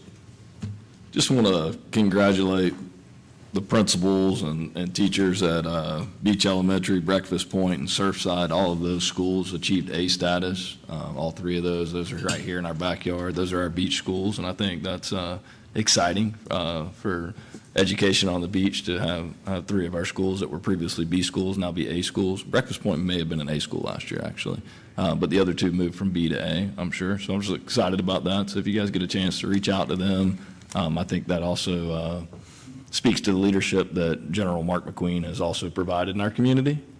We got some great principals there. Clint and Glenda both do a great job at Beach and Breakfast Point, and hopefully they'll be providing us some future leaders in our community coming out of those places. So if you know teachers or educators that are involved in those schools, please congratulate them.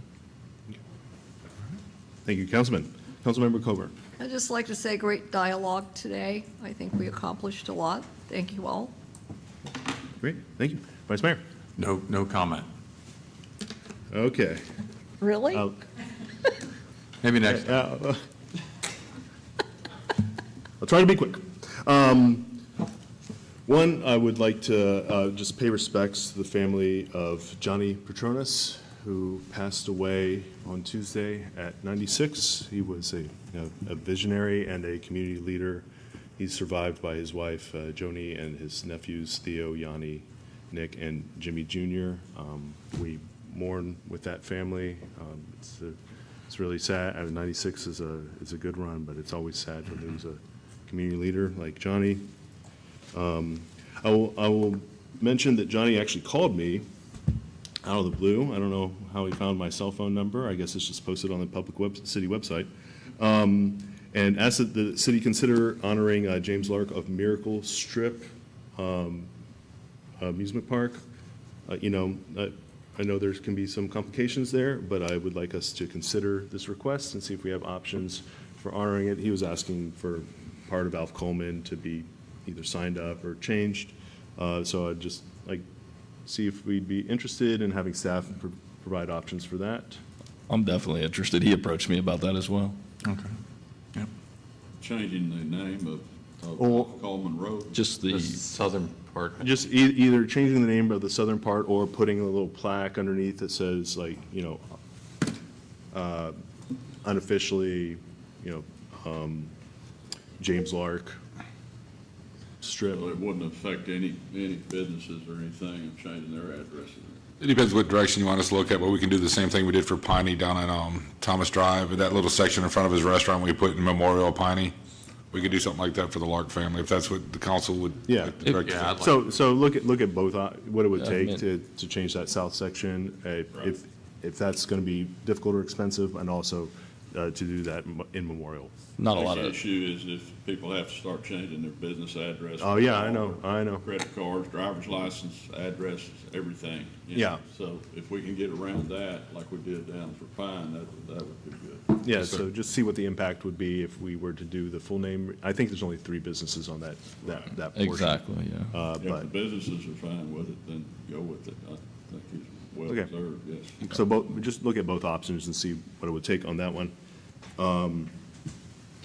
I would like to thank Rotary Club for stepping up as community leaders and offering to partner with the city. It's always great to have civic organizations really step up and provide and help to expand the efforts of public safety. I really appreciate Rotary Club there.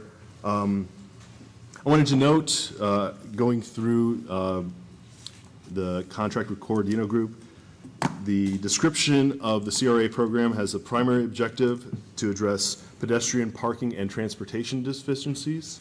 And the secondary objective is to enhance Gulf Beach access and related parking.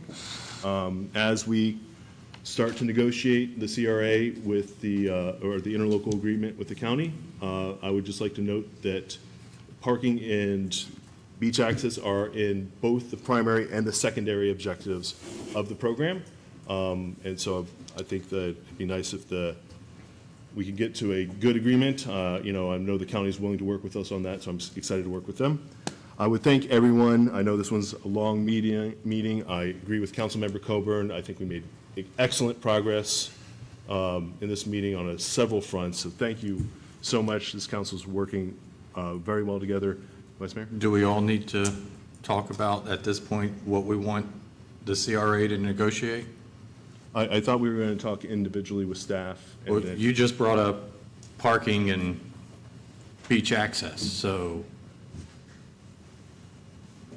you know what I mean? I didn't know we were I mean, that gonna be doing doesn't change direction to staff, so. Okay. Because I know, my main thing with the CRA is, in negotiating, is with the O&M of the project, so. Oh, yeah, I mean, O&M's very critical, obviously. I think it's critical for everybody. I hope it's critical for everybody sitting up here. I shouldn't speak for everybody. I hope that's definitely. I'm okay with negotiating for whatever, but not for me personally, not at the sacrifice of O&M. Yeah, I think, okay, so O&M, for those watching at home, it refers to operations and maintenance, which can be difficult. We have these roads in the CRA, and, they're starting to come up with resurfacing. We need to make sure we can fund them from the CRA fund. That's one of the many things. I appreciate your addition there. Yeah, no problem. I don't think we're changing direction, so let's just wrap this one up.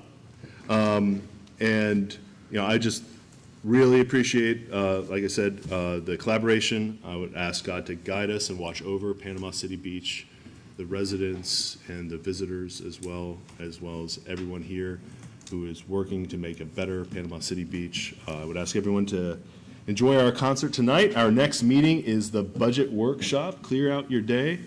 It's on Tuesday, August 6th, and this meeting is adjourned. I was hoping you'd